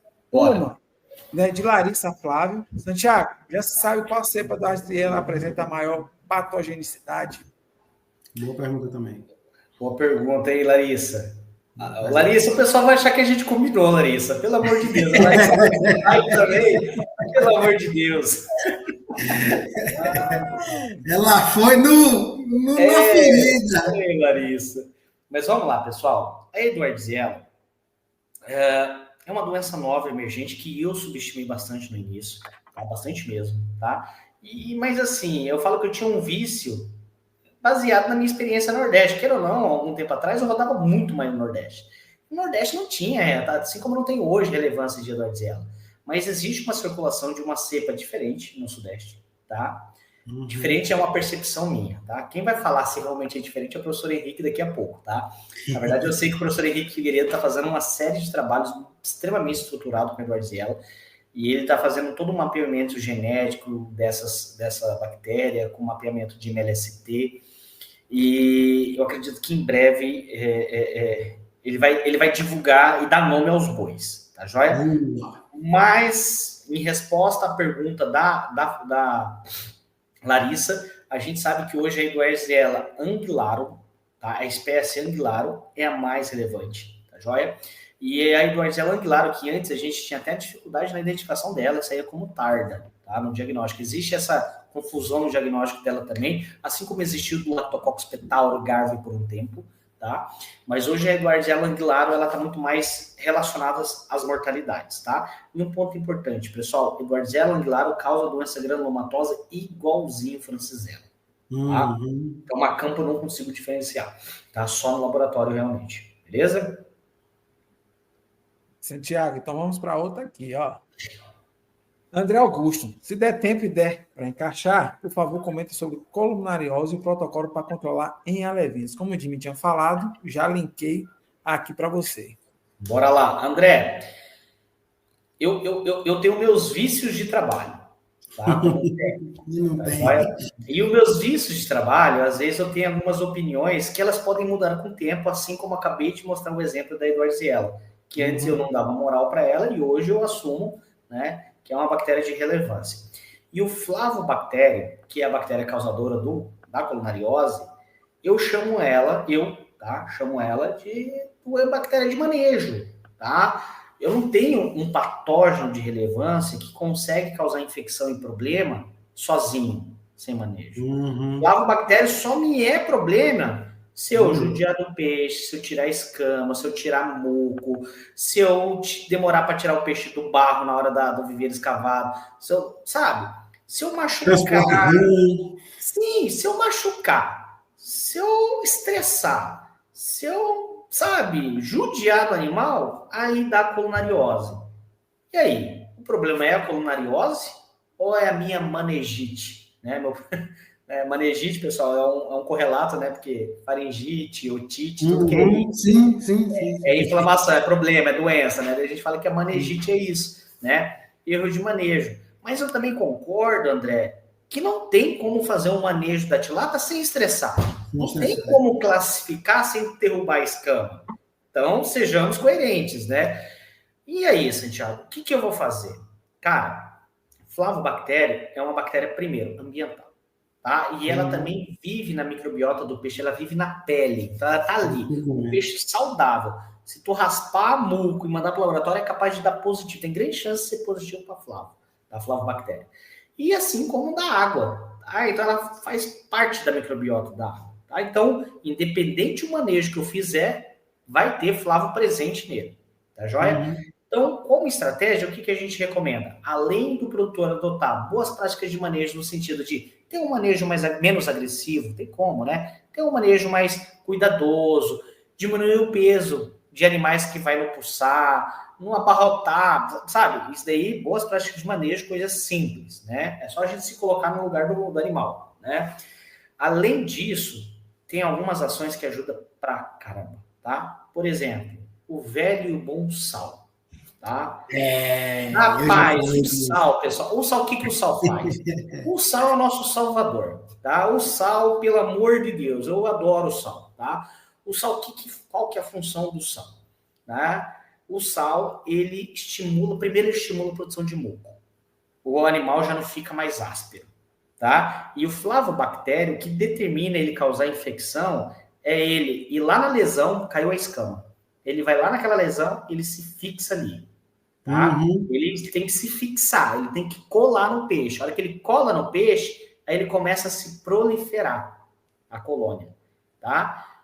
A hora que eu uso sal em boas quantidades, eu vou dar dose, tá? ele estimula a produção de muco. Estimulou a produção de muco, por mais que tenha lesão, mas tem uma camada de muco por cima. O bactério não consegue se fixar. Se ele não se fixar, ele não vai causar problema. Então, anota aí, 6 gramas por litro, tá? De sal, tá? Na água de uso, de transporte, de classificação. 6 gramas por litro, tá joia? Vai dar 6 quilos para cada metro cúbico. Para cada 1.000 litros d'água vai dar 6 quilos de sal, tá joia? Tiago, eu vou fazer um transporte. Vai dar uma caixa de 2.400 litros. 12 quilos. Vai dar meio saco de sal por caixa, pessoal. Sem dó, tá ok? Santiago, tem problema se eu usar mais do que isso? Tem. Não pode. Por quê, Santiago? Os 6 gramas por litro, pessoal, é a concentração do sangue da tilápia de sal. Se eu ultrapassar 6 gramas por litro e para 8 gramas por litro, tá? Ou para 10 gramas por litro, que vai dar 1%, a tilápia começa a sofrer. Ela começa a perder água do sangue para a água de transporte. Ela começa a desidratar. É um problema osmótico. Por isso que o peixe treme. Não pode passar de 6 gramas por um longo período. Curto período não tem problema, mas longo período não pode, tá? Santiago, eu não quero usar 6, então eu vou usar 5. Tá ótimo.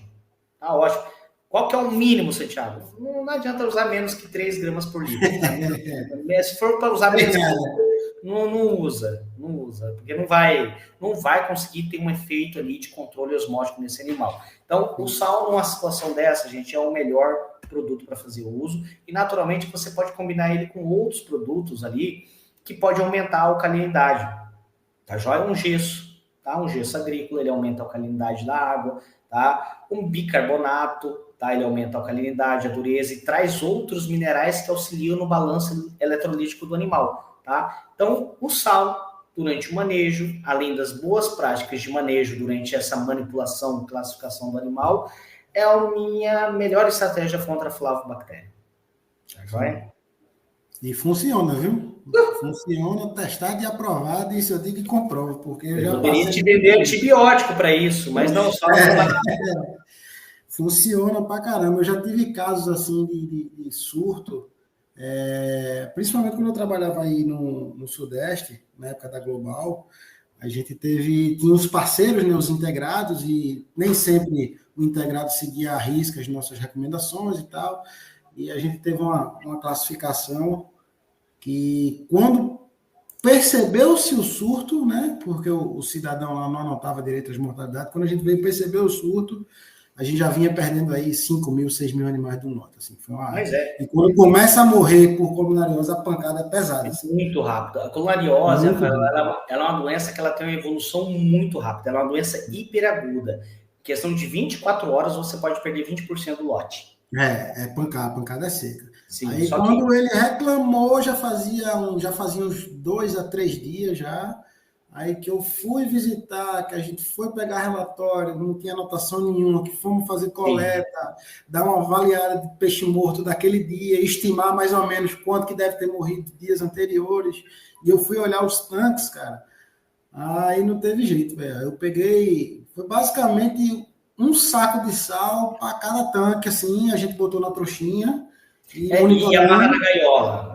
Amarrado na gaiola, assim, para ele soltando. E assim, demorou uns 3 dias para a gente conseguir controlar, mas conseguimos reverter o quadro lá, mas foi 3 dias de sofrimento. Tu me falou uma prática que é muito bacana aqui, né? Eu falei, pessoal, não adianta usar menos que 3 gramas por litro, que, né, virou homeopatia, né? O que acontece, pessoal? No tanque rede é diferente, tá? Se você for cubicar um tanque rede para dar dosagem, você nunca vai chegar nessa dose, e não vai parar o produto ali, tá? E é isso, Thiago, o que eu faço? Amarro um saco de sal na gaiola, tá? Mas a água vai levar. Sim, vai levar, de acordo com a correnteza, vai mesmo. Só que o animal que está judiado, o animal que está machucado, ele vem na superfície, ele fica em volta do saco de sal. E vocês conseguem ver isso na hora que vai no barco, tá joia? E aí você vê que o animal que precisa, ele está ali perto daquela área de conforto, beleza? Santiago. Bora lá, mais alguma pergunta? Pergunta aqui, ó. Já de Mendonça Goulart. eugenol mais sal pode? Jadir, eu não recomendo, tá? Eu não recomendo, embora muita gente use. Por que eu não recomendo? Porque a hora que você coloca sal lá no balde de eugenol, você estimula a produção de muco. Quanto mais o peixe produz muco e vai liberando, ele vai atrapalhar o próprio medicamento que você está usando ali, que é o eugenol, tá joia? Piora a qualidade da água. Imagine o primeiro pulsar que passou. Tá ótimo. Imagine o 15º pulsar que passa ali. Aquilo já não é nem mais uma água, é um caldo, tá joia? Então, na água de eugenol, eu não recomendo colocar sal, tá joia? Não precisa colocar sal ali. Melhor botar o eugenol e o sal a trouxinha. Não, exato. E o sal na trouxinha, concorda? Beleza? Agora, sabe uma coisa? Desculpa, desculpa te cortar. Agora, uma coisa que quase ninguém coloca e faz toda a diferença é colocar oxigênio no eugenol, tá joia? Porque ali, pessoal, despenca o oxigênio e o peixe fica 2 minutos sofrendo sem oxigênio, tá joia?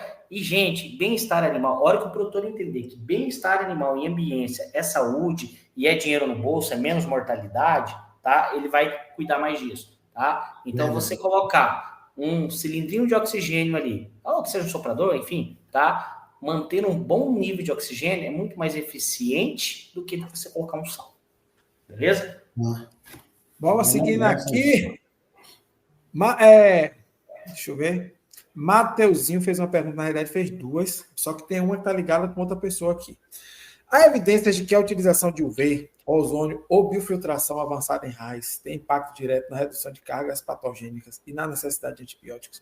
Mateuzinho está fazendo essa pergunta porque ele trabalha lá na Itaueira esse sistema de raios. Então, tira a dúvida do menino aí que sempre está aqui com a gente. Vamos lá, Matheus. Matheus, você está começando a fazer pergunta muito difícil para mim aí, Matheus. A gente tem que começar a combinar essas perguntas, viu, pessoal? Brincadeira.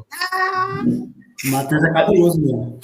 Não, brincadeira. Deixa eu fazer uma consulta no chat GPT. No chat GPT.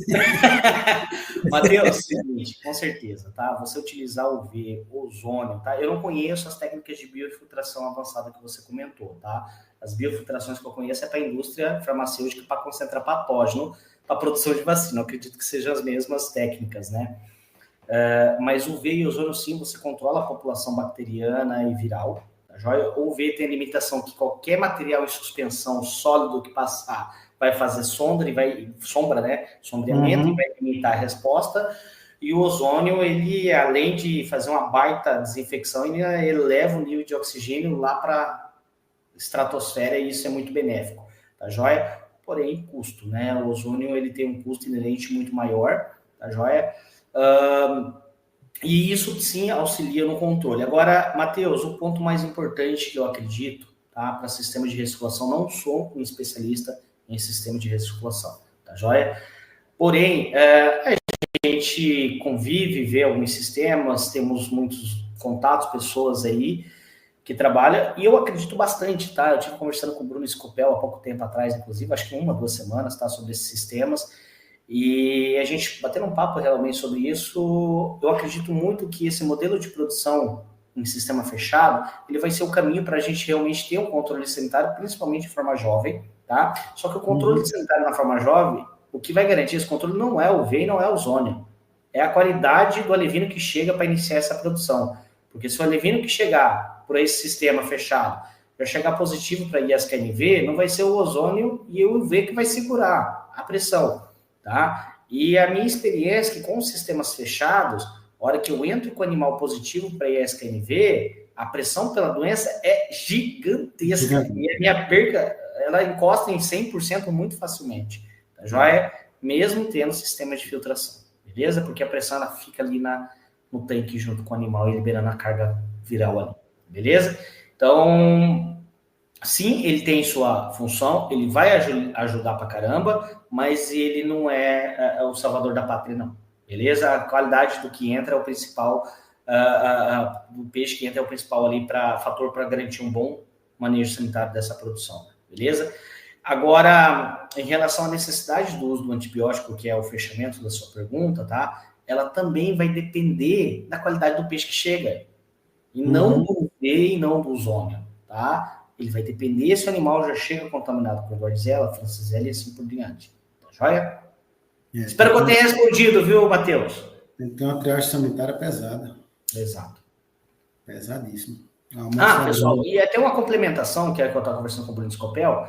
Hoje a produção de alevinos, tá? A reprodução da tilápia, ela é bastante sazonal. No Brasil inteiro, tá? Do norte ao sul. Beleza? No Nordeste, na região, no norte do Brasil, na hora que chega o verão muito quente, cai a produção por estresse metabólico. Tá joia? Então, no Nordeste produz o ano inteiro. Produz, mas com que volume? De acordo com o estresse térmico. Tá joia? E no sul para no período do frio, né? Poxa, e a gente está entrando com um nível de profissionalismo da nossa produção que nós temos que ter alevino o ano inteiro. Nós temos que ter um escalonamento de forma jovem o ano inteiro. E aí, qual que é a solução? Eu acredito que sistemas fechados, com controle total da questão ambiental, um sistema com controle de fotoperíodo, controle de temperatura, de oxigênio, de parâmetros de qualidade de água, ela vai trazer uma qualidade que a eficiência de um sistema de matrizeiro fechado talvez possa ser muito mais interessante. Sim. Beleza? Vamos seguir aqui. Bora. Matheus vem com outra pergunta, mas tem a de João aqui. Moutinho vai nessa mesma linha, só que o Matheusinho complementa, mais completa. Qual a expectativa sobre os fitogênicos? O Matheusinho pergunta assim: e como as dietas com pré-bióticos ou fitogênicos modulam a expressão de genes envolvidos na inflamação ou estresse oxidativo em tilápias cultivadas em ambiente de alta densidade? Matheusinho caprichou nas perguntas para você. Matheusinho, acho que vai nas perguntas suas. Os cortes da Correio hoje, você já vai tudo em cima dessas perguntas do Matheusinho. Ô, Matheus, você me dá um minutinho, eu vou abrir aqui meu chat GPT. Porra, meu! Vamos lá, Matheus. O uso de fitogênicos, tá, pessoal? O pré-biótico, eu falo que já é o arroz e feijão, que já tá, hoje todo mundo utiliza e já tá há algum tempo.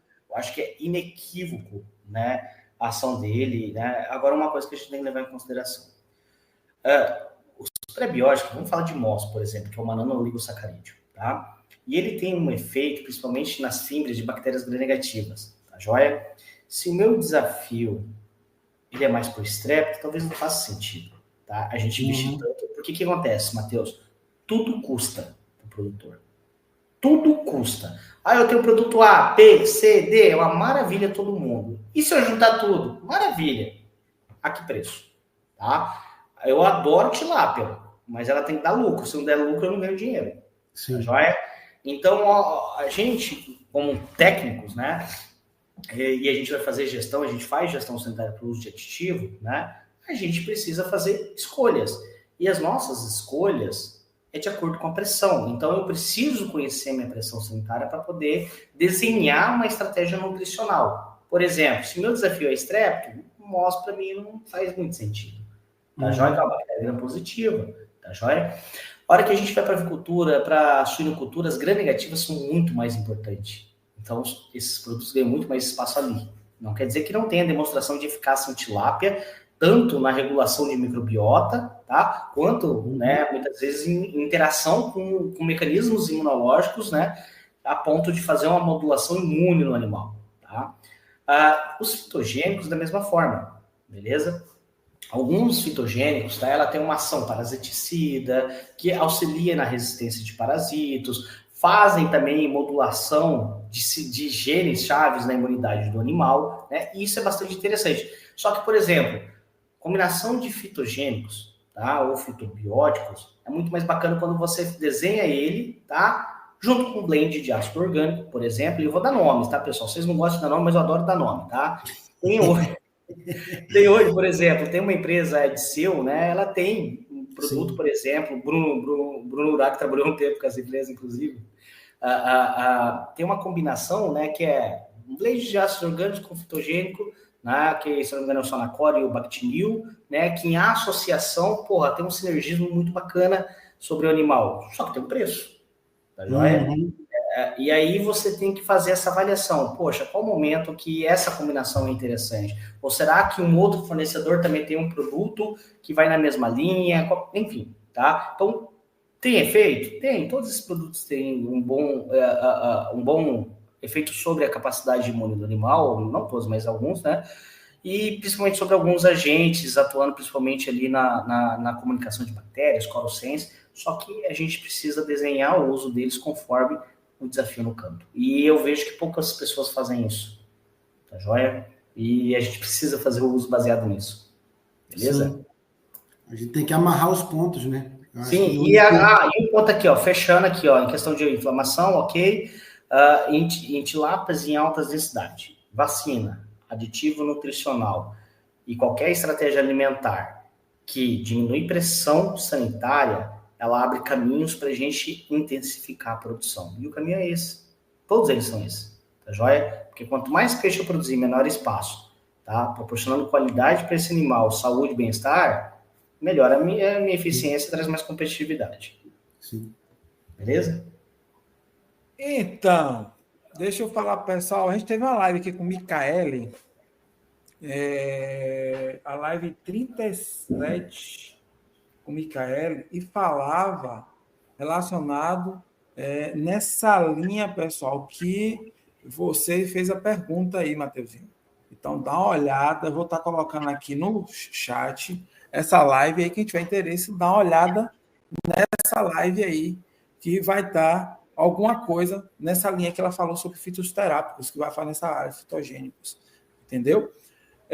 Dando continuidade à nossa live aqui, nossos temas, a gente falou tanto de doença, mas como essa identificação das doenças no campus, né? Aí Santiago. E aí vai aquela pergunta para os técnicos que estão assistindo a gente.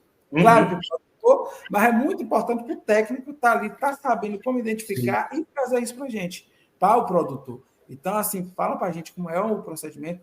E eu sou curioso, eu gosto dessa parte de doença, de sanidade, tanto de peixe como de camarão. E aí eu gosto sempre de estar em campo, estar ensinando ao produtor a identificar isso. Então, fala um pouquinho para a gente. Bora lá. Hoje, o diagnóstico, tá? Ele, basicamente, a gente tem dois tipos de diagnóstico, o clínico de campo e o laboratorial, tá? E os dois têm que estar andando junto, tá? Por que os dois têm que estar andando junto? Porque muitas vezes o clínico, ele é muito falho, e é normal, tá? E o clínico é aquele que a gente vai lá a campo, visualiza, vê o peixe com exoftalmia, vê o peixe com nada em rodopio, vê o peixe com alteração de coloração, um sangramento, hemorragia aqui e ali, né?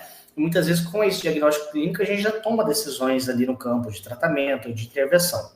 Só que eu preciso estar respaldado com o laboratório para ter confirmação do que está acontecendo e, principalmente, para a gente poder fazer monitoramento de antibiograma, né? Ver a resposta frente àquele patógeno, as moléculas de antibiótico, para eu ir ajustando minha terapia, meu tratamento desses animais, tá joia? Então, o que o produtor, o técnico tem que fazer? Estabelecer uma rotina de monitoramento dos lotes, principalmente na recepção de um alevino, na recepção de um juvenil, abrir, tá? Necropsiar alguns animais, como, não encontrei peixe doente. Beleza, abre saudável mesmo, veja se não tem granuloma, veja se não tem palidez de baço, veja se não tem sinais, indícios de doença, tá? Por mais que poucos sinais, e se exercite nessa ciência de abrir peixe, necropsiar peixe, tá? Porque quanto mais você abre, melhor fica o seu olho para detectar alterações. Sim. E esteja amparado de um bom laboratório. Santiago, eu não consigo mandar com frequência para o laboratório. Tem alguma solução? Tem. Hoje, se você consome produto de qualquer indústria farmacêutica, tá? Que fornece tanto medicamento quanto vacina, todas elas oferecem diagnóstico. Sim. Sem exceção, MSD, Zoetis, Vaccinova, Fibro, Inata, todas oferecem isso. Então, busque seu parceiro comercial, seu fornecedor, tá joia? E não deixe de fazer isso, tá? Então, esse é o principal ponto, e a partir do momento que ele sistematiza essa rotina na operação dele, ele minimiza riscos, tá joia? Isso é um ponto essencial, tá joia? Vamos continuar em um tema ligado a essa questão. Diante de tantos desafios, como os profissionais da área de sanidade vêm contribuindo com a piscicultura ao longo dos tempos, ao longo dos anos? A gente sabe que profissionais como você, médico veterinário, engenheiro de pesca, engenheiro de agricultura, e biólogos, agrônomos, vários profissionais contribuem muito. Sim. Fala um pouquinho sobre essa contribuição que esses profissionais têm dado para a piscicultura. Vamos lá. Hoje a piscicultura brasileira é uma atividade multidisciplinar, né? E um dos pontos que a gente fala é que o profissional de saúde que trabalha na piscicultura, ele necessariamente não é veterinária a grande maioria, viu, pessoal? E diferentemente para outras atividades de produção animal, tá joia? Embora existam muitos profissionais extremamente classistas, que defendem a classe A, B, C, D, veterinário tem que cuidar disso, eu acredito sim que o veterinário é um profissional mais habilitado realmente para trabalhar de questões sanitárias, mas não é o único não, e não é o exclusivo, e até mesmo pela deficiência que a gente tem de formação hoje dos médicos veterinários no Brasil, que a maioria não sabe onde está a bunda do peixe, tá? Com todo respeito. Tá joia? Então, hoje, profissionais não veterinários, muitas vezes, eles acabam estudando muito mais sobre doença, patologia de peixe, né? E acaba vindo com uma bagagem muito melhor. Eu vou dar um exemplo, né? Imagina um engenheiro de aquicultura, o engenheiro que forma, por exemplo, lá de aquicultura na UFMG, que passou pelas mãos do professor Henrique Figueiredo, do professor Carlos Leal. Poxa, uma bagagem que esse cara não sai. Os alunos que saiu da engenharia de aquicultura da UFSC, que passou pelo professor Maurício Laterça, por exemplo, tá joia? Então, tem muitos profissionais não veterinários também que aprendem e acaba se desempenhando um baita de um trabalho, tá joia? Então, a aquicultura é multidisciplinar, tem espaço para todo mundo. Logicamente, respeitando o pessoal até onde aperta o calo, porque tem hora que o calo aperta e aí realmente precisa ser um médico veterinário para algumas atividades e tá tudo bem, tá joia? E uma das coisas que eu faço, eu como médico veterinário, pessoal, eu não limito informação, né? O exemplo disso é o evento que a gente está fazendo na Show, tá joia? Então, assim, eu não limito informação, a informação está aí para ser difundida em prol do setor, tá joia? E não para ficar gerando brigas de classes profissionais. Sim. E à medida que a piscicultura vem avançando, naturalmente vem surgindo novos profissionais. Hoje o Brasil ele tem bons profissionais na área de sanidade aquícola, ele já é uma referência hoje o Brasil em termos de ciência nessa área também, publica, gera muita informação. Então, e assim como no salmão, há 30 anos atrás não tinha tantos profissionais de sanidade, hoje você vai no salmão, você vai no Chile, eu estive lá 6 meses atrás, e cara, hoje a disciplina de doença, patologia de salmão está na graduação de veterinária. Então, a gente vai chegar nesse ponto aqui no Brasil, com certeza, tá joia? Então, acho que cada vez mais a gente vai ter esse tipo de profissional aí suportando o produtor. Então, bora direcionando aqui para a gente finalizar a nossa live, mas temos ainda algumas questões, Santiago. Como o setor vem se preparando para o surgimento de novas doenças no Brasil? Isso é Cara, importante. hoje doenças sempre vão surgir, tá joia? E eu vejo o seguinte, hoje o Brasil ele já tem um sistema, um modelo regulatório que impõe algumas barreiras que trazem bastante proteção para a nossa produção, tá? Por exemplo, para você importar um material genético novo no Brasil, tá? Ele tem que, o importador, atender uma série de requerimentos, né, requisitos, e com um volume muito grande de análise para certificar que a origem e o animal que está chegando, ele está livre dos principais agentes aí de relevância para nós ou de risco para o Brasil, como o TILV, por exemplo. Tá joia? Então, hoje o Brasil já tem isso, tá joia? E isso funciona. Tá? Existem falhas? Existem. Tá? E eu acredito que uma das falhas que a gente tem é que existe muita entrada de peixes ornamentais no Brasil por diferentes fontes, tá? E algumas doenças elas podem entrar por peixes ornamentais. Inclusive, existe uma especulação que talvez essa possa ter sido a origem do ISQNV, porque o ISQNV é um vírus que circula com as espécies ornamentais também. Já tem um diagnóstico prévio com doenças, com esse patógeno circulando no peixe ornamental, e talvez essa poderia ter sido uma das formas de entrada, tá joia? Então, não tem muito para onde correr nesse quesito, tá joia? Mas eu vejo que o Brasil já tem um bom arcabouço regulatório para levantar esse tipo de barreira, beleza? Vamos falar um pouquinho agora dos destaques da AquiShow 2025, que é o curso de sanidade, né? Comenta um pouco para a gente, Santiago, como é que vai ser. Eu vou projetar aqui o curso na tela e aí você fala um pouquinho rapidinho. Bora lá. Mostrar aqui para você como é que tá. Bom, pessoal, esse ano a gente, numa estruturação junto com a Marilza, tá? A gente está levando esse curso de sanidade na tilapicultura para dentro da programação oficial da AquiShow, tá? Qual que é a nossa estratégia, tá? É perenizar esse evento dentro da programação da AquiShow todos os anos, E o setor precisa, né? Hoje, cada vez mais, os desafios sanitários é o que acomete, é o que causa prejuízo no produtor, é o que dói no bolso, né? Como a gente vem discutindo aqui, sempre tem doença nova, então o produtor sempre tem que estar atualizado. Então, como que a gente organizou esse curso? A gente separou os principais temas relacionados à doença, ao que realmente causa perdas significativas para o produtor. Se vocês olharem a programação no site da Show, nós teremos 2 manhãs de curso, onde, no primeiro dia, a gente vai abordar as doenças de forma jovem, de alevinos e juvenis, e estratégias de controle dessas enfermidades, beleza? E no segundo dia, a gente vai falar de doenças da fase de crescimento e engorda, abordando também as estratégias de controle dessas enfermidades, trazendo uma abordagem, pessoal, bastante ampla, envolvendo bastante questões de qualidade ambiental, ambiência, tá?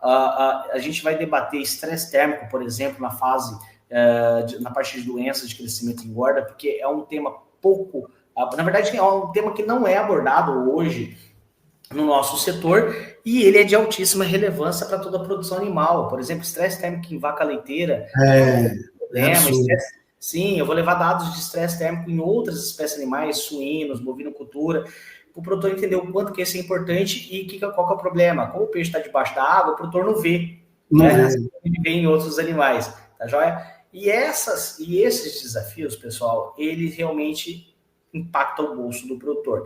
Então, a gente definiu uma programação bastante focada nessas questões e a gente vai estar trazendo casos clínicos para dentro dessa discussão para a gente construir abordagem diagnóstica, a construção dessas estratégias de controle, junto com o professor Henrique Figueiredo, que é um caboclo que, diga-se de passagem, é uma sumidade nesse assunto de sanidade, é referência não só no Brasil, mas no mundo inteiro, é consultor, né, da Organização Mundial de Saúde Animal, tá? Então é um profissional de altíssimo renome e relevância nessa área.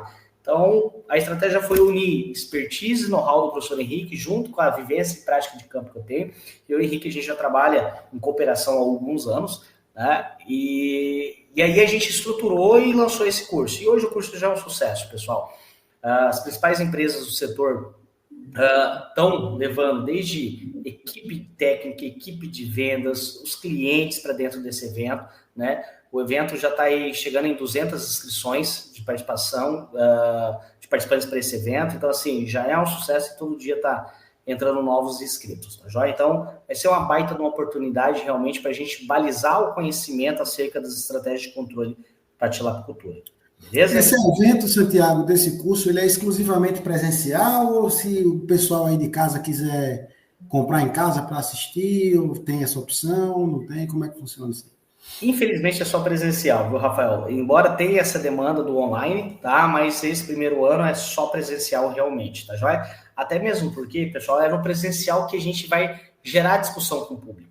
Tá? E é esse o objetivo, a gente gerar o debate, construir a discussão, o conhecimento ali, né, junto com o público. E é essa interação que para nós vai ser o diferencial desse curso, tá joia? Tanto é que no início, nas 2 primeiras semanas de divulgação do curso, a gente não abriu inscrição no site, a gente focou em negociações com empresas, tá? Para estar trazendo público-alvo para dentro do curso, porque esse tipo de curso eu preciso que o gerente de produção, o encarregado, o supervisor, o cara do trato, o cara da coleta mortalidade, eu preciso que esse público que vive peixe, acorda peixe, dorme peixe, esteja na plateia, esteja ali junto com a gente, debatendo e construindo essas estratégias e trazendo realmente práticas do campo, tá?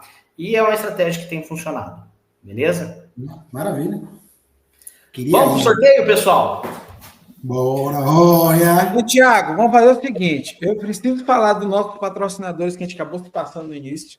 Bora. A pergunta, a gente vai falar dos nossos patrocinadores, até que o pessoal responde no chat.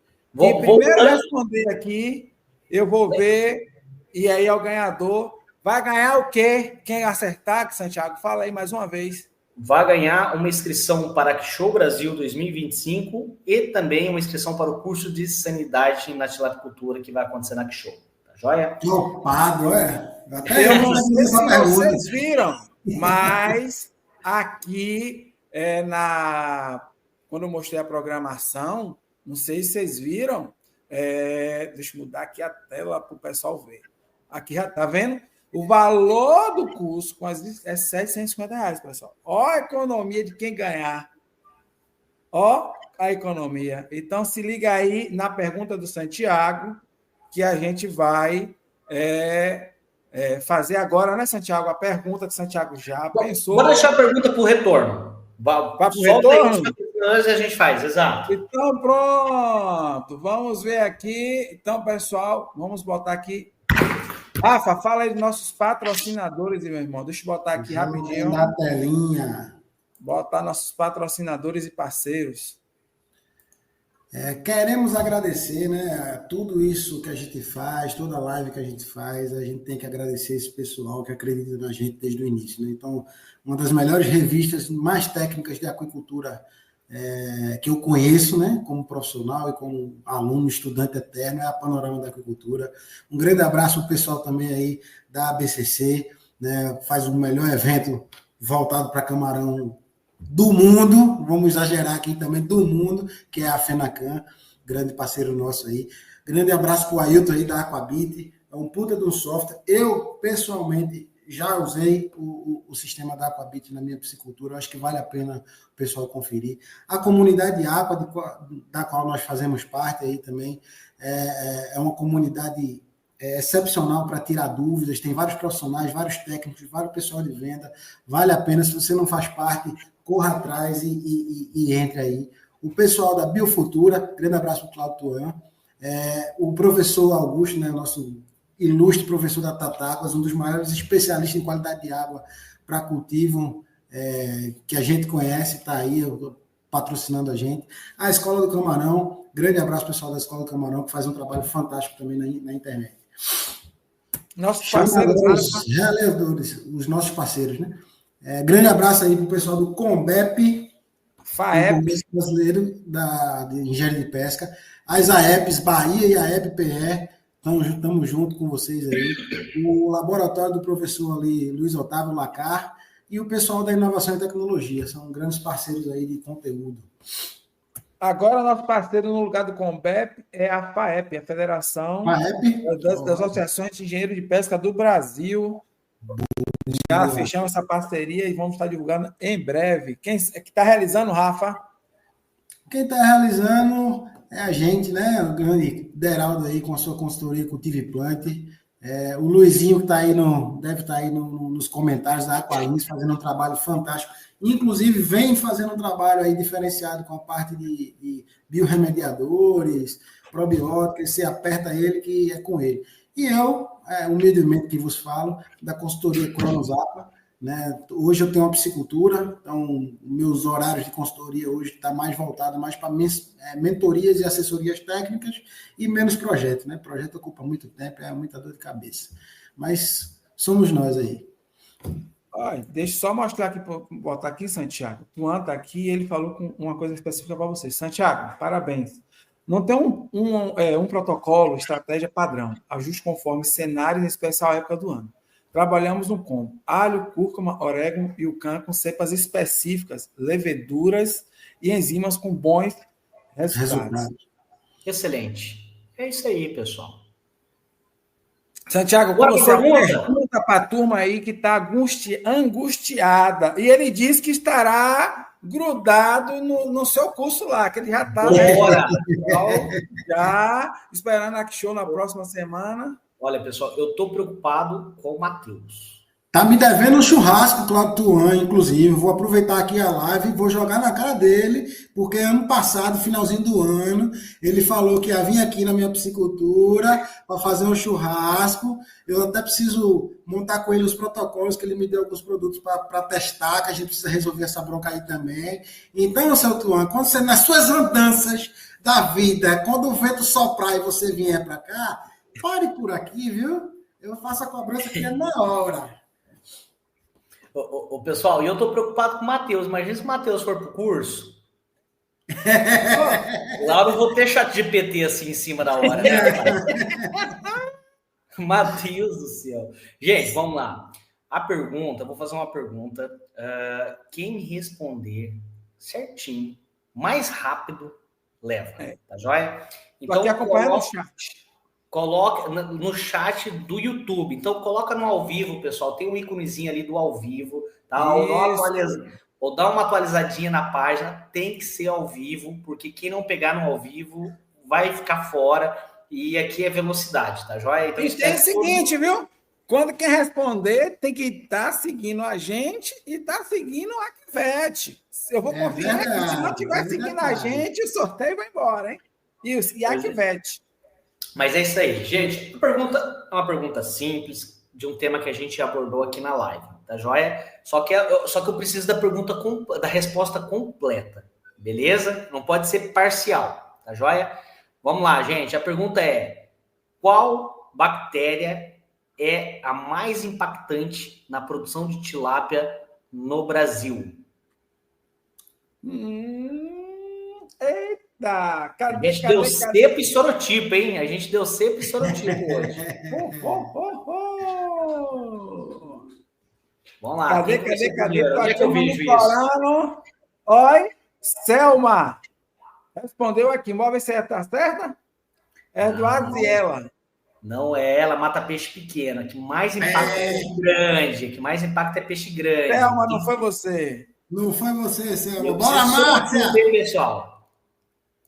Márcia que anota tudo. Antônio Minoro. Aí. Antônio Minoro respondeu Streptococcus, mas você pediu com sorotipo. Eu preciso do sorotipo. É isso aí, ó. Jimmy levou, hein? Streptococcus, sorotipo. Deixa eu olhar aqui se o Jimmy está seguindo aqui, Vete, que eu sei que ele segue a gente. Jimmy, corre que dá tempo. Vai dar tempo, filho.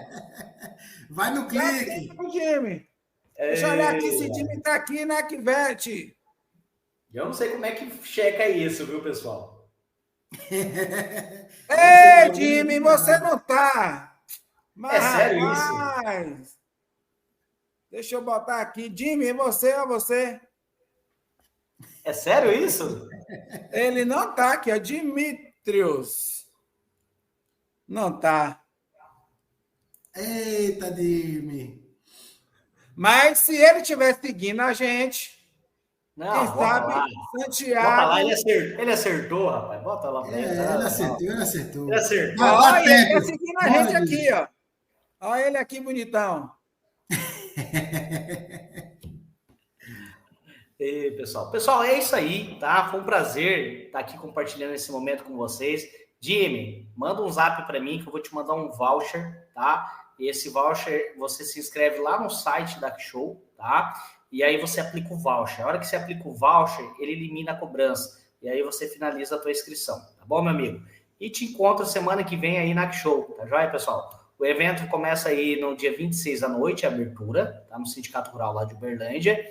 E no dia 27, 8 horas da manhã, em ponto, a gente começa o evento, começa o curso de sanidade. Beleza? Maravilha. Encontro vocês por lá, viu? Pergunta a ele, né? Para ver se você vai para que show, Jimmy? Primeira pergunta tem que ser essa. Você vai? Vai dar um pau nele. Agora vai ter que ir. Agora ele vai ter que dar os pulos dele para ele. Ele ganhou, ele vai ter que ir.